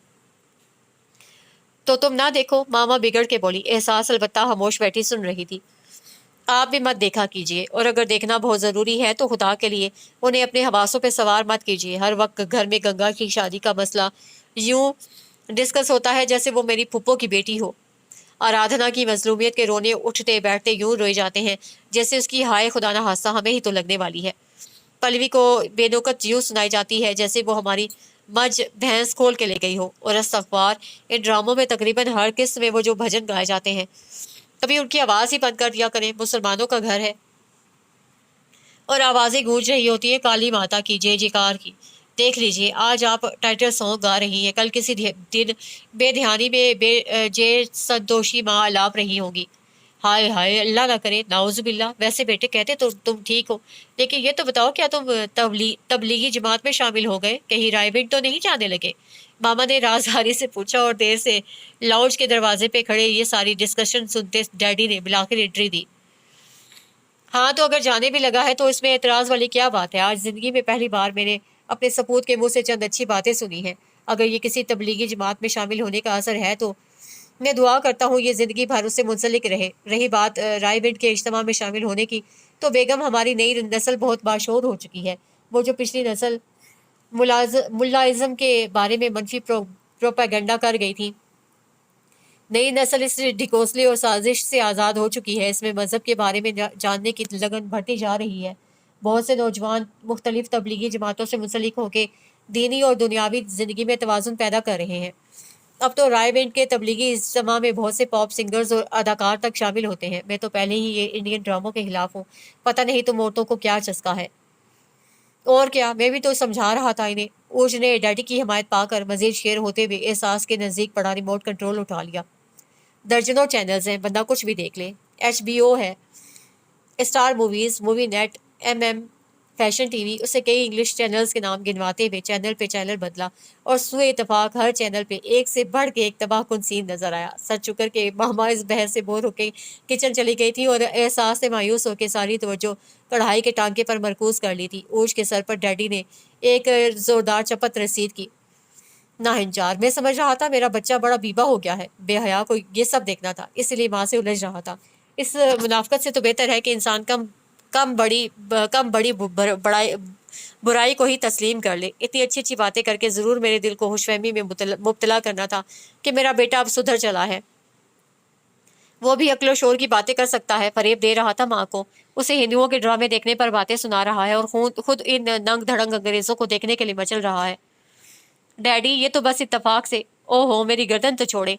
प्लीज़ डैडी, मैं सच कह रहा हूँ, ये मेरे खिलाफ साजिश है इन सब चैनल्स की। उसे फरियाद की और वाकई ये सच भी था। ऐसा लग रहा था जैसे सब ने मुश्तरका तौर पर एक साजिश के जरिए काबिल एतराज़ सीन चुन चुन कर इस मौका के लिए संभाल कर रखे थे ताकि उसे डैडी के सामने शर्मिंदा कर सके। वरना वो जब अकेला होता था तो चैनल बदल बदल के थक जाता था किसी ऐसे वैसे सीन की आस में। मगर सब मेमों ने गोया कसम खा रखी होती थी कस के पूरे कपड़े पहनने की, और सारे हजरात भी अपनी अपनी माशूकों से यूं गज भर के फासले पर खड़े होते थे गोया कोई छूत का मर्ज लाक हो गया हो उन्हें। और आज बे बे अ, आज बे वॉच भी लगा हुआ था, अमेरिकन ब्यूटी भी चल रही थी और सो टेस्ट टेस्ट थिंग भी। हाय हाय, आज ही लाउंज में झुमघटा लगना था। ऊज बेटा, क्या कर रहे हो? फारिग हो? अंकल ने उसे लॉन में धूप सेंकते देख के पूछा। जवाब अखबार पढ़ने में मसरूफ डैडी ने दिया। कोई ऐसा वैसा फारिग, कमाल दर्जे का फारिग? जी अंकल, कहिए। उसने डैडी के इश्तियाल अंगेज फिक्रे को नज़रअंदाज करते हुए कहा। एहसास कि किसी दोस्त के घर बसंत फंक्शन है, मैं तो भेजना नहीं चाह रहा था, इसलिए उसके इजाज़त मांगने पर इनकार कर दिया। अनजान लोग हैं, इस लड़की की तो आदत है हर किसी से दोस्ताना गांठने की। चलो शादी ब्याह का फंक्शन हो तो और बात है। अब इस बेहुदा से त्यौहार के लिए कैसे किसी अनजान घर में दिन भर के लिए भेज दूं? जहाँ लोंडे लपाड़े भी जमा होंगे। ये तो तुमने ठीक किया शफी। खैर अब मसला क्या है? डैडी ने अखबार एक तरफ रखते हुए उनकी उलझन की वजह दरियाफ्त की। मसला अब ये है कि उसकी दोस्त के सुबह से फ़ोन पर फ़ोन आ रहे हैं। भाभी से भी बात कर चुकी है, मुझसे भी सिफारिश कर चुकी है। उसका कहना है कि मैंने एहसास को फैमिली समेत इनवाइट किया है और ये हमारा फैमिली फंक्शन है। मेरी सारी फ्रेंड्स अपनी अपनी फैमिली के साथ आ रही हैं, इसलिए आप सब भी एहसास के साथ ज़रूर आइए। अब जाहिर है मेरा तुम्हारा इस नौजवानों के फंक्शन में क्या काम। भाभी का बीपी हाई है, एहसास का उतरा हुआ चेहरा देखा नहीं जा रहा। तुम्हें पता तो है वो अपनी सहेलियों पर मरती है, घर बैठी किरसती रहेगी। इसलिए अगर ऊर्ज 1.5 2 घंटे के लिए वहाँ उसके साथ चला जाए तो मुझे तसल्ली रहेगी, बच्ची का दिल भी बुरा नहीं होगा। और जो मेरा दिल बुरा होगा बो काटा सुन के उस ऊर्ज ने नाक चढ़ाई। कौन सा सारे दिन के लिए जा रहे हो, चले जाओ, 1 2 घंटे की तो बात है। एहसास का कोई मसला हो और इन दोनों भाइयों का दिल ना पसीजे, ये तो हो ही नहीं सकता था। ऊर्ज को सख्त ताव आया। अभी कल तक तो ये बसंत, ये पतंगे, ये सब आपको बेहूदगी और लुच्चरपन लगता था। आज कैसे खुद मुझे भेज रहे हैं? मैं वहां तुम्हें पेश लड़ाने के लिए नहीं भेज रहा, बस एहसास को ले जाने और लाने की जिम्मेदारी सौंप रहा हूँ। और वो भी कोई पतंगबाजी का शो पूरा करने नहीं जा रही। कॉलेज की छुट्टियां हैं, घर बैठी बैठी उदास हो गई है। जरा मिल लेगी तो दिल बहल जाएगा। लड़कों का क्या है, उन्हें तो यारों के साथ हल्ले गुल्ले से फुर्सत ही नहीं मिलती। क्या हाँ हल्ला गुल्ला करना है? किसी भी दोस्त के घर फंक्शन हो, आपकी तरफ से कभी इजाजत मिली है? उसके पिछले सारे जख्म ताज़ा हो गए थे एहसास को बसंत पार्टी जाने की इजाज़त मिलने का सुनकर। तुम जैसों को इजाज़त नहीं मिला करती। वो हमेशा की तरह उसके बेधड़क जिरह करने पर गुस्से में आ गए। तुम्हारे जैसे अथरे बेकाबू लड़कों को लगामे डाल के रखना वो जैसे मजबूर बाप की मजबूरी है। इतनी सख्ती के बाद तुम्हारा ये हाल है कि ज़रा ज़रा सी बात पर बाप के आगे तन कर खड़े हो जाते हो। सवाल जवाब करने तो ज़रा ढील देने के बाद तुम कितनी तरक्की करोगे? बस भी कीजिए भाईजान, जवान बेटा है आप तो बच्चों की तरह निपटने लगते हैं। अंकल ने सिफारिश की। बच्चों की तरह नहीं अंकल, ये मुझे जवान बेटी की तरह ट्रीट करते हैं। कहीं मुझे किसी की मैली नज़र ना लग जाए, कहीं मुझे ख़राब ज़माने की हवा ना छू जाए, इसलिए संभाल संभाल के रखते हैं साथ पर्दों में। खुशफहमी है तुम्हारी बरखुरदार। तुम्हें संभाल के रखने का मेरा मकसद ये नहीं कि कहीं तुम्हें ज़माने की हवा ना लग जाए, बल्कि मुझे डर होता है कि कहीं ज़माने को तुम्हारी हवा ना लग जाए। वो और होते हैं जिनके बिगड़ने का अंदेशा होता है वालिदैन को। तुम माशाल्लाह रेडीमेड हो। तुम कहीं जाओ तो मुझे भी खतरा होता है कि 10 12 बंदे खराब ना कराओ। देखा अंकल, यानी हद होती है बदगुमानी और बेतबारी की भी। वो मुंह फुला के एक तरफ बैठ गया। अगर ऐसी ही बात है तो अब मुझे क्यों बाहर निकाल रहे हैं? यूं ही गोशा नशीन बल्कि नज़रबंद रहने दें। क्यों माशरे में बिगाड़ पैदा करना है? भाईजान की तो आदत है, तुम क्यों दिल पर लेते हो? पता भी है वो ऐसे ही तुम्हें चिढ़ाने को छेड़छाड़ करते रहते हैं। कमाल है, मैं क्या इनकी मंगेतर हूँ जो ये मुझसे छेड़छाड़ करते हैं? वो जले हुए अंदाज में बोला तो डैडी और अंकल दोनों के कह के छूट गए। अजीब सा फंक्शन था, पीला पीला यरकान ज़दा सा। लॉन में कुर्सियां बिछी हुई थी, उन पर भी पीला कपड़ा चढ़ा था। उनके एक तरफ लंबी लंबी मेज़ें सजी थी जिन पर बावर्दी वेटर गर्मा गर्म टिक्के कबाब ला के रखते जा रहे थे। ज़रा बड़ी उम्र के खवातीन और मर्द हजरात कुर्सियों पर बैठे धूप सेंकते हुए गपशप कर रहे थे। बच्चे खेलते फिर रहे थे। सबके सब लड़कियां कोठी के अंदरूनी हिस्से में कहीं गायब थीं और तमाम लड़के छत पर चढ़े हाहाकार मचा रहे थे। वो भी अपनी कुर्सी एक तरफ छांव में रखे बैठा था और कभी छत पर कभी नीचे नजर दौड़ाता हुआ टाइम पास कर रहा था। पतंगबाजी उसे आती नहीं थी और ना किसी से वाकफियत थी कि बातचीत करके ही वक्त गुजार देता। यूं ही बोर होते हुए तकरीबन 1 घंटा गुजर गया। उसे घड़ी देखी और तय कर लिया कि बस 10 15 मिनट बाद वो एहसास को वापस जाने के लिए बुलवा लेगा। मजीद 1 घंटा रुकने का उसका कोई इरादा नहीं था। खाना वो खा चुका था, बल्कि पहली फुर्सत में ही निपटा चुका था। तुम आंटी नुसरत के बेटे हो ना? एक खुश लिबास से नौजवान ने चिकन टिक्के से लबालब भरी प्लेट हाथ में लेकर उसके बराबर बैठते हुए पूछा। नहीं। अच्छा, तो फिर हसनात चचा के दामाद हो। बड़ी खुशी हुई आपसे मिलकर। नायला मेरी छोटी बहन की तरह है, लेकिन अफसोस में उसकी शादी पर ना सका, छुट्टी ही नहीं मिल सकी। खैर अब तो मुलाकात हो गई भाईजान। वो न्याजमंदाना स्टाइल में उसका हाथ थामे हुए बरखुरदारी झाड़ने लगा। ऊर्ज को दामाद दामाद सा महसूस करके अपना आप मोतबर सा लगने लगा। उसने सामने बैठे बहुत जिद से नौजवान को देखा जो जबरदस्ती उसका साला होने का शर्फ हासिल कर रहा था। नायला बीबी जो भी हैं मेरी भी बहन की तरह ही हैं तो फिर आप माफ़ कीजिएगा, मैं आपको पहचाना नहीं। उसे हाथ छोड़ने में 1 मिनट की देर नहीं लगाई। उसमें माफ़ी मांगने वाली कौन सी बात है? आप में और मुझ में पुराना याराना होता तो, या मैं आपकी मासी का पुत्र होता, और फिर भी आप मुझे पहचानने से इनकार कर देते तो शर्मिंदगी वाली बात थी। आपका माफ़ी मांगना जायज़ भी होता। अलबत्ता मैं माफ़ करता या नहीं वो अलग बहस है। लेकिन अब जबकि हम शर्तिया पहली बार एक दूसरे से मिल रहे हैं तो मेरे ख्याल में आपका मुझे और मेरा आपको ना पहचाना कोई ऐसी काबिल गिरफ्त बात नहीं है। यार तुम हो कौन? बंदे दिलचस्प हो। आप जनाब मिनट में गायब हो गया। मेरी कज़न अपने दोस्त की तरफ से यहाँ इनवाइट है और मैं यूँ समझ लो उसका गार्ड प्लस ड्राइवर हूँ। मेरा ख्याल है कि तुम भी इनमें से नहीं हो, इसीलिए अलग थलग नज़र आ रहे हो। यार बस हूँ भी और नहीं भी। पहले स्टडीज़ की वजह से हॉस्टल में रहता था, इसलिए फैमिली से ज़्यादा करीब नहीं रहा। अब पिछले 4 साल से ऑस्ट्रेलिया में मुकीम हूँ। किसी को पहचानता हूँ, किसी को नहीं। वैसे ये मेरे पापा के फर्स्ट कज़न का घर है और यहाँ तमाम तर बोरियत के बावजूद मेरे होने की एक वजह यह भी है कि मेरी बहन का ससुराल भी है। आसमान पर रंग बिरंगी पतंगें देखने में अच्छी लगती हैं, मगर उड़ाने का तजुर्बा कभी हुआ नहीं, इसलिए बस बैठ के वक्त गुजार रहा हूँ। कज़न्स से अच्छी खासी हेलो हाय है, अगर ना भी हो तो करने में कौन सा देर लगती है। मगर तुम देख रहे हो कि सब के सब कितने मसरूफ़ हैं। ऐसे में तुम अब मुझे अपनी तरह लगे बेजार बेजार से। सोचा कुछ तुम्हारी बेजारी दूर की जाए, कुछ अपनी। वो बातूनी सा सादा मिजाज शख्स मिनटों में ऊर्ज का दोस्त बन गया। बातों में वक्त के गुजरने का पता ही नहीं चला। वो तो जब एहसास ने किसी बच्चे के हाथ पैगाम भिजवाया कि डैडी का 2 बार फ़ोन आ चुका है, अब वापस चलना है, तो उसे होश आया। गाजी की हमरा नीचे उतरते हुए ये ख्याल उसके दिमाग में दूर दूर तक नहीं था, मगर जब गाजी ने एहसास को देख कर मुस्कुराते हुए सलाम झाड़ा तो उसके दिमाग में घंटी से बजी। और फिर जब वो ऊर्ज और एहसास को बाहर तक छोड़ने के लिए जाते जाते रास्ते में रुक के अपनी फैमिली से उनका तारुफ कराने लगा, तो घंटी एक बार फिर जोर से बजी। गाजी की वालिदा और हमशीरा दोनों की आंखों में एहसास के लिए पसंदीदगी भांप कर ये घंटी टन टना टन टन बजती ही चली गई। और घर पहुंचते पहुंचते रास्ते भर में उसके दिमाग ने घंटी के इस मधुर बैकग्राउंड म्यूजिक की ताल पर थिरकते थिरकते एक पूरा प्लान तरतीब दे लिया। ऊज रफ़ी, मैंने बताया था ना उस दिन जब पहली बार ये सोच कर डायरी लिखी थी कि अंदर की भड़ास निकालने का बेहतरीन जरिया यही है। और वाकई आजमाइश भी शर्त है। मैंने भी आजमा लिया कि उस दिन के बाद मुझे अपना आप कितना हल्का फुल्का सा महसूस होने लगा। दिलो दिमाग से बोझ मिटा, सोचों से गुबार मिटा, तो राह भी नजर आने लगी और इस राह पर चलने के लिए चालें भी सूझने लगी। मुझे अपने अंदर का यह फैसला पसंद आया कि सिर्फ बक बक करते रहने से कुछ हासिल नहीं होगा। भौंकने वाले काटते नहीं, ये हकीकत सब पर आया है। इसीलिए भौंकने वालों को दरखोरे इतना नहीं समझा जाता।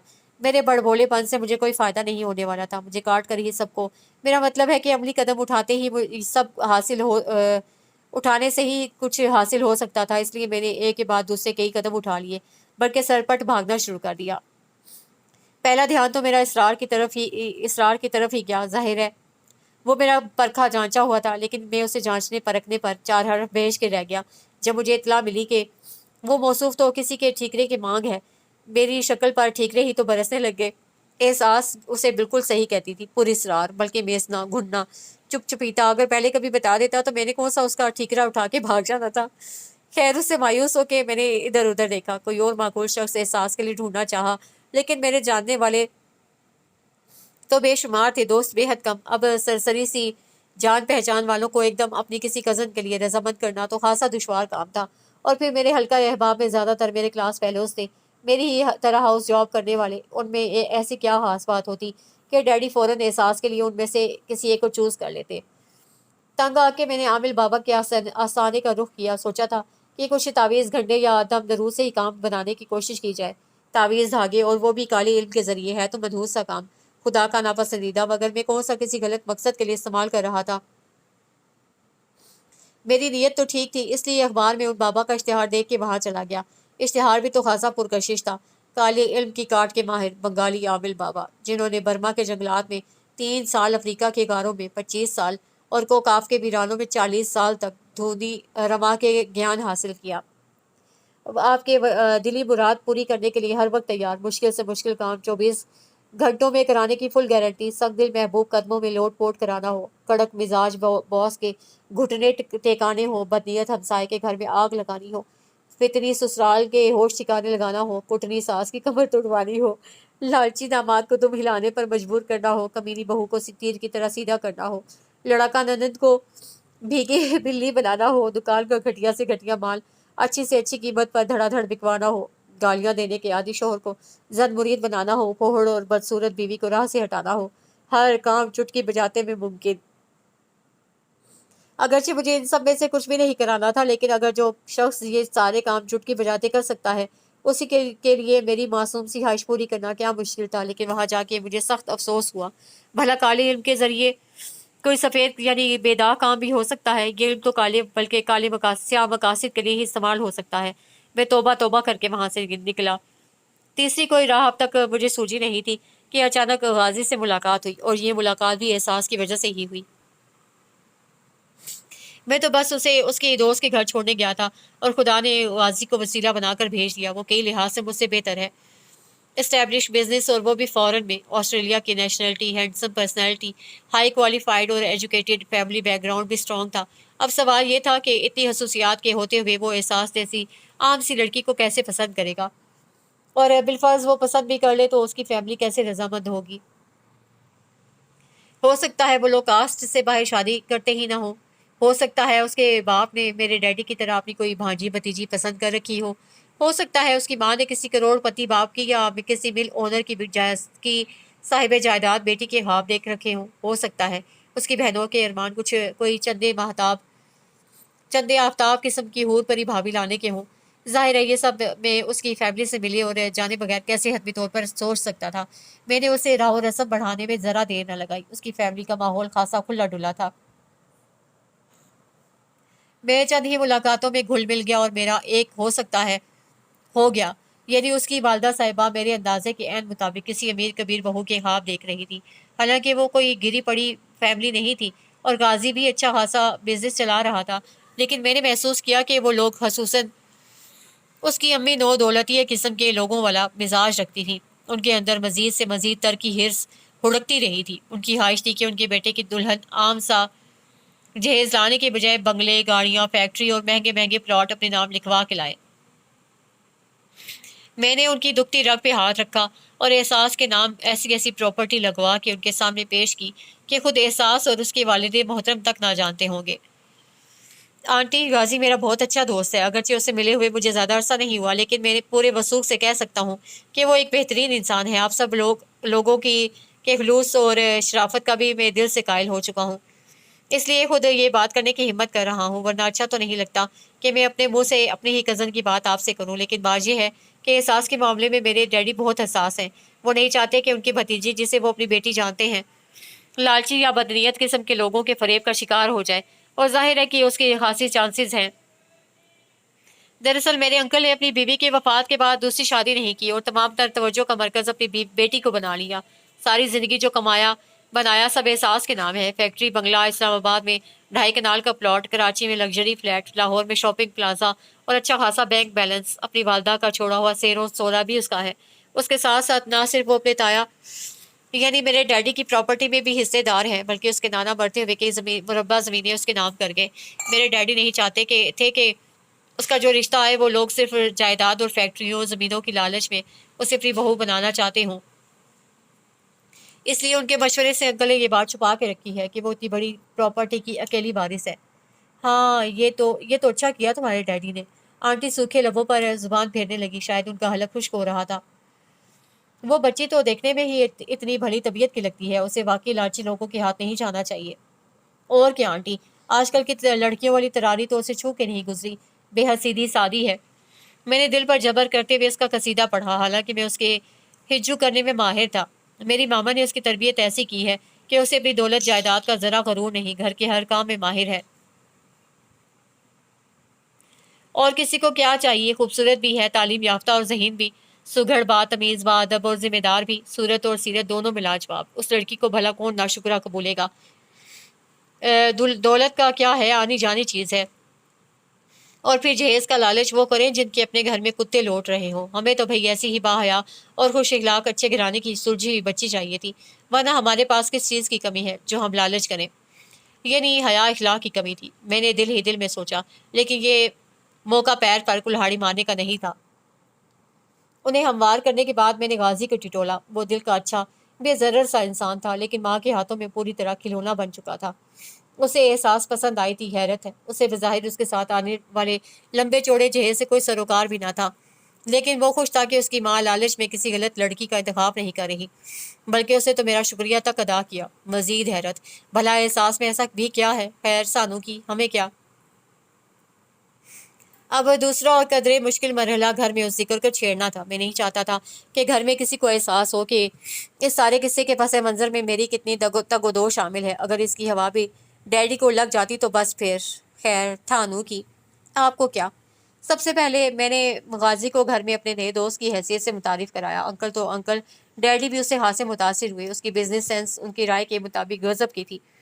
ماما نے میری توقع کے عین مطابق اپنی ملن ساری اور مہمان نوازی کے ٹریلر دکھانے کے لیے اسے فیملی سمیت ڈنر پر انوائٹ کیا، اور اسی ڈنر نے غازی کی امی کو کی راہ کھول دی۔ اس کے اگلے ہی ہفتے وہ اپنا مدعا لے کر انکل اور ڈیڈی کے روبرو تھی۔ ڈیڈی صاف صاف انکار کرنا چاہتے تھے، انکل نے تو مکمل اختیار انہیں کو سونپ رکھا تھا، لیکن ماما نے روک دیا۔ اتنی جلد بازی سے کام مت لیں، ایسے رشتے روز روز نہیں ملتے۔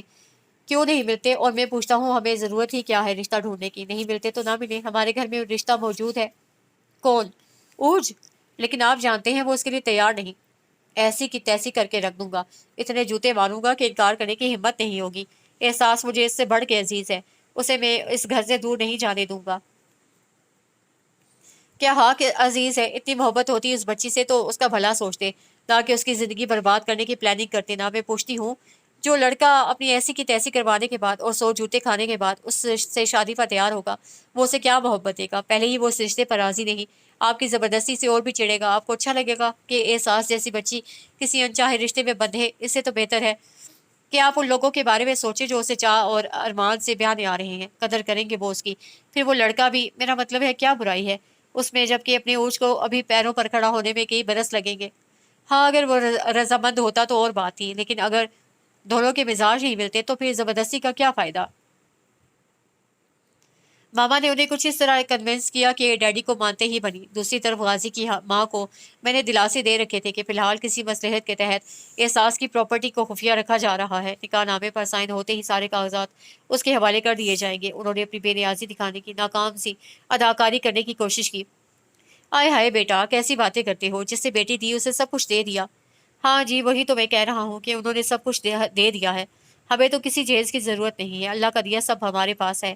جو وہ دیں گے اپنی بیٹی کو دیں گے، اپنی عزت بڑھانے کو دیں گے۔ آپ کا کہنا درست، لیکن ان کے اپنے اندیشے ہیں۔ اب ہر کسی میں وہ بات تو نہیں جو مجھ میں ہے۔ میں تو جی ذرا سی عمر میں کمال کا مردم شناس ہو چکا تھا۔ ایک نظر میں بندے کو پہچان لیتا ہوں کہ وہ کتنی کیچڑ میں ہے۔ پانی ہوتا ہے غالباً، غازی نے چونک کر کہا۔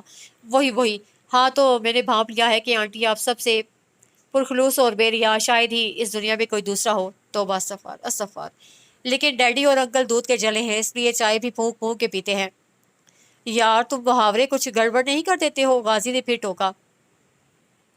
کوئی نہیں، کوئی صحیح کہہ رہا ہوں، تم زیادہ زبان دان بننے کی کوشش مت کرو۔ میرے انکل اور ڈیڈی چائے کے رسیاں ہیں، چھاچھ کو وہ پھونک پھونک کے تو کیا چھان کر بھی پینا نہیں پسند کرتے۔ اور اب خبردار جو بیچ میں بولے، دولہا بولا نہیں کرتا۔ آنٹی میں کیا کہہ رہا تھا؟ میں پھر سے ان کی طرف متوجہ ہوا جو چلگوزے ٹونگنے میں مگن ہو چکی تھی۔ پتہ نہیں کوئی چائے کی بات کر رہے تھے یا شاید چھاچھ کی۔ خیر چھاچھ کا کون سا موسم ہے، چائے بنواتی ہوں۔ وہ شاید ملازمہ کو چائے کے لیے آواز دینے لگی تھی کہ مجھے یاد آ گیا۔ ہاں میں اصل میں یہ کہنا چاہ رہا تھا کہ میرے ڈیڈی اور انکل اپنی طرف سے صرف احتیاط پسندی سے کام لے رہے ہیں۔ آپ کچھ غلط گمان نہ کیجیے گا کہ کہیں ناراض ہو کے بیٹھ جائیں کہ یہ تو ہمیں لالچی سمجھ رہے ہیں، اس لیے بیٹی کی جائیداد پر پردے ڈالے جا رہے ہیں۔ پھر وہی مرغے کی ایک ٹانگ، آنٹی نے اکتا کے کہا تو غازی بلبلا اٹھا۔ او امی، آپ کی بھی ایک ٹانگ؟ کیا اول فول بک رہے ہو؟ میرا مطلب ہے کہ آپ بھی محاورے ٹھا ٹھا مارنے لگی۔ ڈیڈی بھی مان گئے، اگرچہ دل میں اب بھی وہ احساس کو بہو بنانے کے ارمان دبائے ہوئے تھے۔ ادھر آنٹی بھی جوش و خروش سے شادی کی تیاریوں میں مگن ہو گئی۔ اچھا ایک بات کی وضاحت کر دوں، صاف صاف صاف صاف سب کچھ لکھ دینے کا مطلب یہ نہیں کہ آپ مجھے سازشی، فریبی اور ہرجائی نہیں، ہرجائی تو کسی اور معنی میں آتا ہے۔ خیر اول ذکر دونوں میں سے کوئی ایک سمجھ لیں۔ ماشاءاللہ ڈائری لکھتے رہنے سے میری اردو کتنی رواں ہو گئی ہے۔ اتنا احساس تو مجھے بھی تھا کہ میری غلط بیانی میری کزن کی زندگی میں زہر گھول سکتی ہے، حالانکہ اسے اپنی پیدائش کے پہلے دن سے ہی میری زندگی کو نیلے تھوتھے سے لبالب بھر دیا تھا۔ لیکن یہ میری اعلیٰ ظرفی، بلند کرداری، وسیع النظری وغیرہ وغیرہ ہے کہ میں نے پھر بھی اس کا بھلا سوچا۔ میں چاہتا تو اس سے شادی کر کے اسے 8 8 64 आंसू रुला सकता था, गिन गिन के बदले ले सकता था। मशरकी किस्म का भरपूर नमूना बन के शोहराना अदाएं दिखाते दिखाते हुए उसे बीवी होने का मजा चखा सकता था, लेकिन मेरी शराफत ने यह सब गवारा ना किया। क्या फ़ायदा था उसके साथ साथ अपनी ज़िंदगी भी जहन्नुम बनाने का, इसलिए गाजी की ज़िंदगी को चुना। अब कुछ और ना समझ लें, मेरा मतलब है जहन्नुम बनाने से नहीं। अब रहा सवाल ये कि आंटी से मैंने उसकी प्रॉपर्टी के बारे में जो बुलंदोबांग दावे किए थे, उनकी हकीकत हकीकत खुल जाने के बाद उस बेचारी का क्या होगा, तो मैंने ये सब भी सोच रखा था। मैंने झूठ ज़रूर बोला था मगर बेबुनियाद नहीं। राय का पहाड़ ज़रूर बनाया है, लेकिन यार आखिर राय तो है ना। ये बात तो यकीनी थी कि अंकल की प्रॉपर्टी की वो इकलौती औलाद होने की वजह से अकेली वारिस थी। फैक्ट्री वाला मामला इसलिए गड़बड़ था कि वो अंकल और डैडी दोनों की मुश्तरका प्रॉपर्टी थी, लेकिन बेशक वो फैक्ट्री की मालिक ना सही मगर हिस्सेदारान में से एक तो है।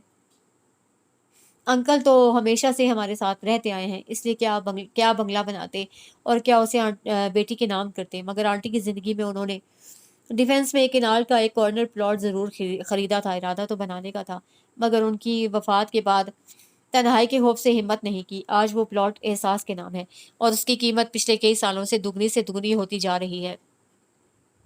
आंटी का जेवर भी ज़ाहिर है उसका है, ना सही सेरों में मगर है, तो अब ऐसी भी बात नहीं कि चटांग भर होगा। शायद सोना चटांगों या पाँव में नहीं बल्कि तोला में होता है। वो कहते हैं ना कि पल में तोला पल में माशा, तो बस तोला और माशा तो होगा।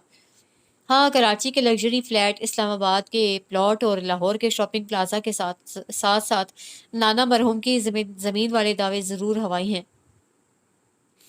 लेकिन अब कुछ तो रंग आमेज़ी करना थी, और फिर वो कौन सा सास का गज़ब सहने के लिए बैठी रहेगी।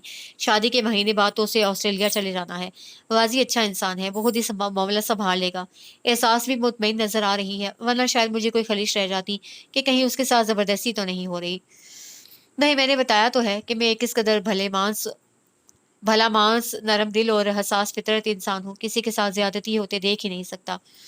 देखे क्या मैंने अपने साथ ज़्यादती होने दी, कैसे डट के मुकाबला किया और कैसी चालें चल कर अपने खिलाफ जाते हालात को नया रुख दे दिया। कोई करके तो देखे ज़्यादती मेरे साथ।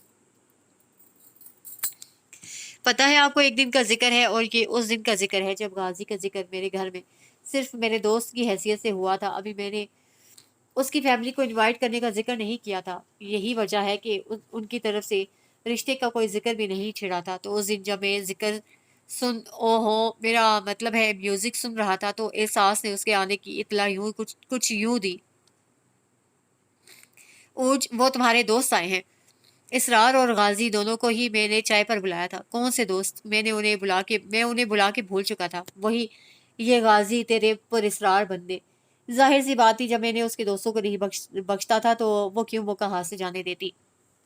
और ये तब का जिक्र है जब ना सिर्फ रिश्ते का जिक्र हो चुका था बल्कि ज़ाकरात। जिक्र की जमा यही होती है ना? नहीं नहीं, याद आया, आ गया मुज़ाकरात। हाँ, तो मुज़ाकरात के ज़रिए शादी की तारीख तय हो चुकी थी कि गाज़ी का फ़ोन आया। वो मुझसे सिफ़ारिश करके कि एक बार, सिर्फ़ एक बार मैं अपने डैडी और मामा से कहकर फ़ोन पर चंद मिनट एहसास से बात करने की इजाज़त दिलवा दूँ। मैंने रिसीवर पर हाथ रखकर मामा से पूछा। 12 दिन बाद शादी हो रही थी। अब किसी को क्या एतराज़ होता? उन्होंने खुद एहसास को आवाज़ दी और फ़ोन की तरफ इशारा किया। वो शायद सर में तेल लगा रही थी। आजकल हुस्न निखारने पर बहुत जोर दिया जा रहा है। इसी तरह बिखरे चिपचिपाते बालों के साथ मैले से दुपट्टे के साथ हाथ पहुंचती आगे बढ़ी। रिसीवर हाथ में लेते हुए उसने इशारे से मुझसे दरियाफ्त किया कि किसका फोन है। मैंने जवाब दिया, गाजी का। जो पुरस्रार तो शायद नहीं, अलबत्ता बंदा जरूर है, और वो भी तुम्हारा होने वाला। उसका वजूद हल्का सा कांपा और इस लम्हे उसकी समातों से शायद गाजी की आवाज़ टकराई। उसके चेहरे पर यकबयक इतने रंग फैले कि मैं हैरान रह गया। घबराहट से उसके लब सिल गए थे। वो उसी वक्त रिसीवर रख देना चाहती थी, लेकिन मामा ने घूर के उसे बाज किया। बमुश्किल 2-3 बार हूँ हाँ और जी कहने के बाद उसने अपनी जान छुड़ाई और मुझसे नजरें चुराती अपने कमरे की तरफ भाग गई। मैं तो उसके एन सर पर सवार उसके तासुरात ही हैरानी से नोट करता रहा। कितनी अजीब सी लग रही थी। पलकें झुकी हुई आंखें जैसे कोई जागी सी कैफियत में, रुखसार गुलगूं, होंठ कपकपाते हुए, आवाज लरसती हुई मगर शहद में डूबी हुई। वाह गाजी, तेरी किस्मत के एहसास जैसी बेरंग जिंदगी लड़की में भी कोई नरम और लतीफ सा जज्बा जागा। वैसे आपस की बात है, उस वक्त वो मुझे जरा अच्छी नहीं लगी, बल्कि जहर लग रही थी। मैंने खुद मामा से कहकर उसे फोन पर बुलवाया था, लेकिन जैसे ही उसने रिसीवर हाथ में लिया मेरा दिल चाहा उसे छीन कर क्रेडल पर पटक दूं और जोर से डिपट के वापस भेज दूं, बड़ी आई कहीं से, शर्माने लजाने वाली। गाजी का तो गला घोंटने को जी चाह रहा था। वो होता कौन है कि कमाल है, मैं इतना तंग जहन और कंजर्वेटिव तो नहीं हूँ। फिर भी हमारा तो घर खाली खाली सा हो जाएगा एहसास के जाने के बाद। मामा आज मार्केट से उसके लिए शादी के दिन पहनने वाला लहंगा खरीद के लाई थी। अंदर दाखिल होते ही उन्होंने लहंगे की तारीफ में जमीन आसमान मिलाने शुरू कर दिए। बड़े ही जोश खरोश से उन्होंने बड़े से डिब्बे से में पैक मैरून और गोल्डन भारी काम वाले लहंगे को निकाला और बेड पर फैला दिया, और साथ ही न जाने क्या हुआ कि फूट फूट के रो दी। इश्तियाक से लहंगा देखते अंकल भी नम पलकों को झपकते बाहर निकल गए। डैडी ने पहले प्यार से, फिर हमदर्दी और गुस्से से निपटते हुए उन्हें बमुश्किल चुप कराया। आंसू पोंछते हुए वो कहने लगी, क्या करूं, आंसू पर जोर तो नहीं, ये तो खुद बहुत उमड़ते आते हैं। तो क्या जरूरत थी इतना महंगा ड्रेस खरीदने की कि बाद में किलस किलस के रोना पड़े। फजूल में हजारों इस बेकार से जोड़े पर लगा दिए। अब रोने का क्या फायदा। जुबान से निकली बात, तीर से निकला कमान और पर्स से निकले नोट क्या कभी वापस आते हैं। उसकी बात पर उन्होंने रोना धोना भूल के जोर की घोड़ी घूरी डाली। तुम जब भी मुंह खोलना वाही तबाही बकना, कभी ढंग की बात भी कर लिया करो। मैं तो इसलिए रो पड़ी कि अब दिन ही कितने रह गए हैं शादी में। हाय हाय, बेटियां भी कैसी चीज हैं, उनको विदा करने की भी जल्दी और जुदाई का भी गम। इतने अरमानों से उसे रुखसत करने की तैयारी भी कर रही हूँ और हर तैयारी पर दिल भी बैठा चला जाता है। जाहिर है अब सारे काम काज आप ही को देखने पड़ेंगे, उसके हिस्से का आटा आपको गूंदना होगा। दोपहर के साथ रात के खाने की तैयारी भी आपके ही जिम्मे होगी। डैडी की घड़ी घड़ी बाद चलने वाली चाय कॉफी की बेगार अलग, और वो जो मासी के साथ रोज रोज की चिख चिख और सर खपाई, वो भी आपके गले। दिल तो बैठना ही है। उसने सर हिलाकर तायद की। देखा आपने, कोई बात सलीके से नहीं कर सकता, बस मुंह खोलता है और जो ऊट पटांग ख्याल जहन में आए झट से अगले की मुंह दे मारता है। मामा ने फौरन शिकायत डैडी से लगाई, तुम निकलो मेरे कमरे से, कोई बात नहीं करने देते। पहले ही मेरा दिल बुरा हो रहा है। आने वाले वक्त की तन्हाई को सोच सोच कर हमारा घर तो खाली हो जाएगा एहसास के जाने के बाद। कमाल है मामा, वो एक ही तो है, कोई दर्जनों तो नहीं जिनसे घर भरा पड़ा था। हाँ बस उसका कमरा खाली हो जाएगा, मैं उसे अपना सिटिंग रूम बना लूंगा, आप फिक्र मत करें। ओज मैं क्या करूं तुम्हारा। वो सर हाथों पर गिरा के चुप के रह गई। ना तुम चुप करते हो, ना मेरी जान छोड़ते हो, और आप। अब वो शोहर की तरफ मुड़ी। अपना दिल करे तो घंटों से दबोचे बैठे रहते हैं, अब वो मुझे परेशान कर रहा है तो मना तक नहीं करते। ठीक है मैं ही चली जाती हूँ। वो उठने लगी तो ओज अब उनकी बात में मुदाखलत ना करने का वादा करते हुए पकड़ के बिठाने लगा। बेगम मैं तुम्हारे मसले का हल सोच रहा था, डैडी बोले। या अल्लाह खैर। ऊर्ज तड़प उठा, लेकिन जुबान बंदी का वादा कर चुका था इसलिए मजबूरन खामोश रहा, वरना डर यही था कि कहीं डैडी फिर से अपना फैसला बदल ना डालें और मामा के सर एहसान अलग कि तुम्हारी तन्हाई का एहसास करके ये कदम उठाया है। मेरा ख्याल है अब तुम अपने लिए बहू भी तलाश करना शुरू कर दो। बस इस शादी से फारिग हो जाओ तो जल्द अज जल्द इस गधे के लिए बंदोबस्त करो ताकि घर में कोई रौनक लगे। हाँ ये तो है, वाकई घर की असली और सच्ची रौनक तो बहू के दम से होती है। बेटियां तो पराई अमानत, दूर देश की मुसाफिर। वो फौरन मुत्तफिक हुई। है कोई तुम्हारी नजर में, डैडी ने पूछा मामा से, लेकिन वो यूं संभल के बैठ गया जैसे उससे सवाल किया गया हो। वो भी इजाजत तलब नजरों से मामा को तक ही रहा था कि वो अपनी ख्वाहिश बयान करने लगी। मेरा एक ही बेटा है, मैं कोई रिस्क लेकर अपना बुढ़ापा नहीं रोलना चाहती। तौबा तौबा, आजकल की लड़कियां। मुझे अपना बेटा गवाना नहीं गवाना गैर अनजान लड़की लाके। ठीक है मानती हूँ सब लड़कियां एक सी नहीं होती, मगर मैं तजुर्बे क्यों करूं। मेरे कौन से 8-10 लड़के हैं कि बाकी के बीवी को प्यारे हो भी जाएं तो खैर एक आध मेरे पास रह जाए। इसलिए मेरा इरादा तो खानदान से लड़की लाने का है। ऊंच पहलू बदल के रह गया।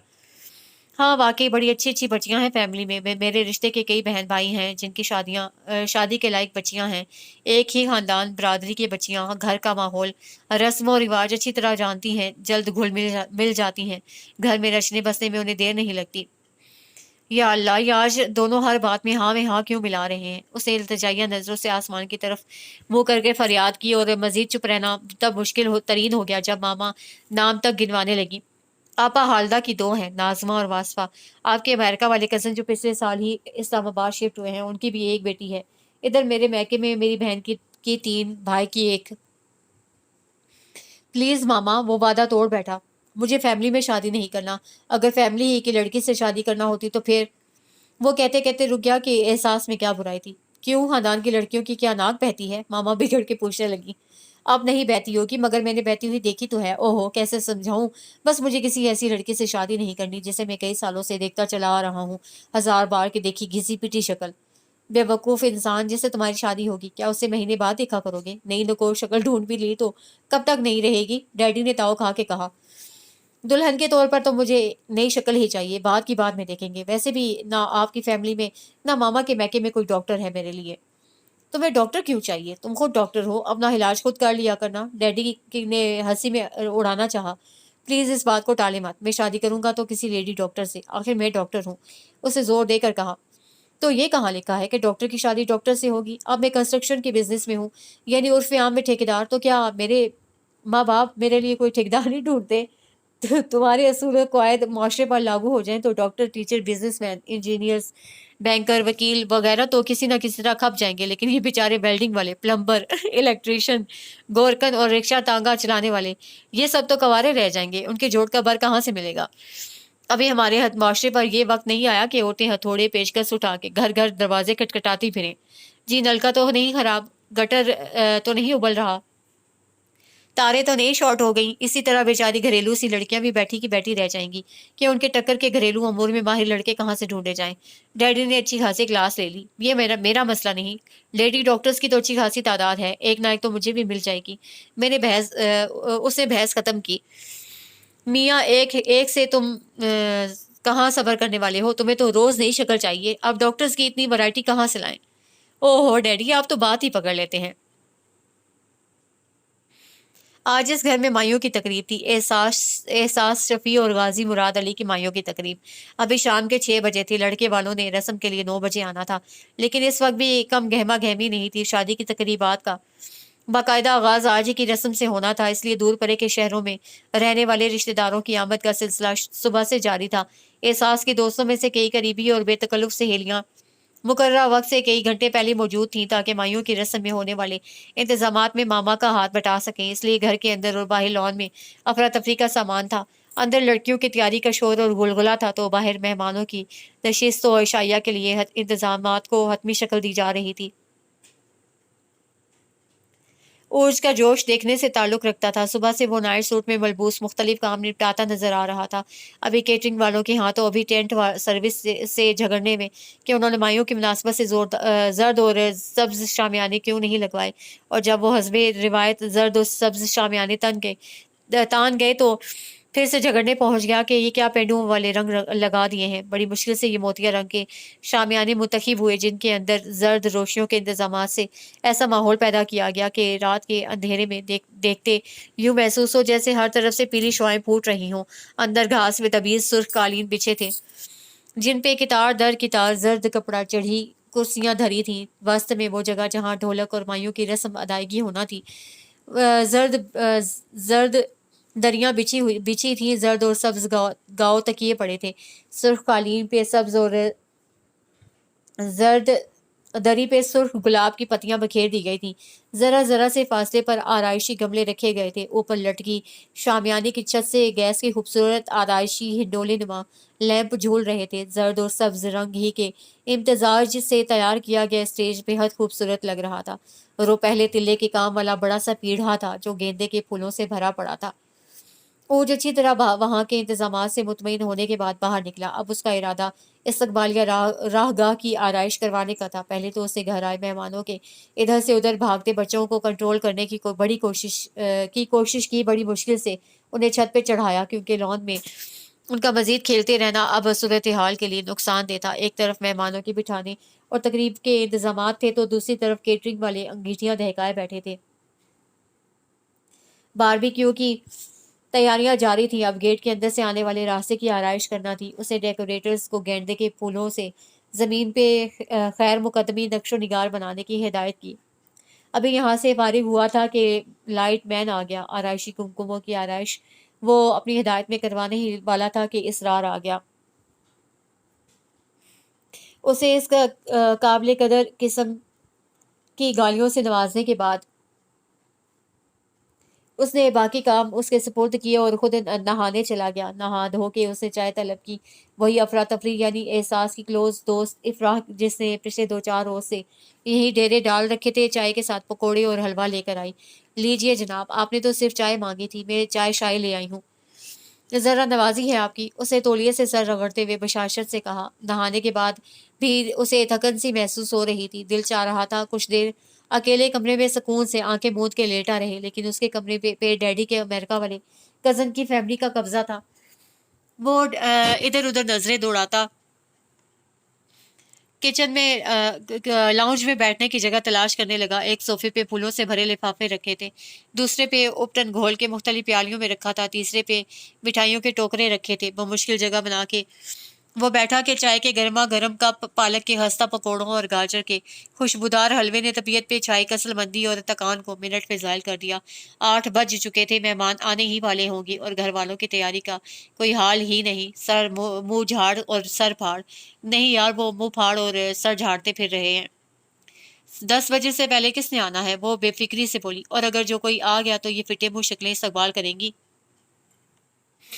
हाय अल्लाह, हमारी क्यों होने लगी, वो तुनक कर बोली। ऐसे पुरनूर चेहरे तुम्हारे जैसे बदजोक को ही फिटे मुंह लग सकते हैं। पुरनूर यानी कि पुर पुर पुर उसकी हंसी निकल गई। पुरकलई कहना चाहिए। किसी दिन मेकअप ना करो, फिर देखता हूँ कैसे हौसला पड़ता है किसी फंक्शन में जाने का। ये जो अमूमन माइयों और मेहंदी वाले दिन दुल्हन ने ये लंबा सा घूंघट निकाल कर मुंह छुपा रखा होता है ना, तो उसकी वजह शर्म और हया नहीं बल्कि मेकअप की गैर मौजूदगी ही होती है। मूवी बनवाने का हौसला नहीं होता। आप भी देख लो, एहसास 3 दिन से रूपोश है। वो पीली पीली सी लई उस पर मल मल के तुम लोगों ने उसका हशर कर रखा है। जहाँ सामना होता है वो मुंह लपेट के एक तरफ हो जाती है। वो तो से आंटी ने मना किया है कि अपना चेहरा ज्यादा से ज्यादा छुपा के रखो, रूप चढ़ेगा। रूप चढ़े ना चढ़े, जिन जरूर चढ़ेगा। अगर मैं गाजी को उसके इस रूप का दीदार करा दूं तो बेचारा खड़ा खड़ा गाजी से शहीद हो जाए। उफ ओज, तुम बोलते बहुत हो, और वो भी फजूल। तुमसे कौन बहस करे। वो तंग आके उठ खड़ी हुई। खिलाफे तवक्को लड़के वाले मुकर्रा वक्त पे ही आ गए। ऊज अपने दोस्तों में बैठा बेसुरे मुकाबले से लुत्फानंदोज हो रहा था, जब तीसरी बार उसे मामा की तलबी के ऑर्डर्स मिले। नाचार उसे उठ के जाना ही पड़ा, वरना लड़की वालों को दुल्हा के खानदान के भांडे फोड़ते और लड़के वालों को दुल्हन की शान में गुस्ताखाना कसीदा गोई करते सुनकर इस कदर मजा आ रहा था। जी मामा, कहाँ गायब हो, इतनी बार बुलावा भेजा, अब आ तो गया हूँ, कहिए। एहसास को रस्म के लिए बाहर ले जा रहे हैं। मैंने सोचा ये ना हो बाद में तुम्हें आवाजें देती रहूं और तुम हाथ ही ना लगो। अब जरा मेरे साथ साथ रहो, तुम्हें ही भाई के रिश्ते से रस्म पूरी करना है। मसलन मसलन क्या करना होगा? फिक्र मत करो, सर के बाल खड़ा नहीं होना पड़ेगा, ना ही मुंह से आग के शोले निकालने होंगे। बस मेहंदी और तेल लगाना होता है ये मैं करूंगा। तेल का क्या है, खुद ही लगा सकती है, और मेहंदी किसी सहेली से लगवा ले। मैं क्या किसी ब्यूटी पार्लर से मेहंदी का कोर्स करके आया हूँ। वो वापस जाने के लिए मुड़ा तो मामा ने बाजू खींच के रोका। बैठो इधर, खबरदार जो यहाँ से हिले। फिर कुछ मिनट बाद सहेलियों के नेरिये में पीले कुर्ते शलवार और पीले ही बड़े से दुपट्टे का 1.5 फुट लंबा घूंघट निकाले एहसास नमूदार हुई। खैर तो है, ये 10-10 लोगों ने क्यों उसे दबोच रखा है? ये क्या कहीं भाग रही है? उसे फिर शोशा छोड़ा। जवाबी कार्रवाई के तौर पर मामा ने एक जबरदस्त झांपड़ लगाने में जरा देर न लगाई। कभी तो मुंह खोलने से पहले सोच लिया करो कि क्या बोलने जा रही हो। खैर, किसी न किसी तरह आधा घंटा लगा के सबकी सब उसे किसी भारी ट्रॉली की तरह घसीटती धकेलती लॉन के स्टेज तक लाई। गाजी के घर की खवातीन ने पहले रस्म शुरू की।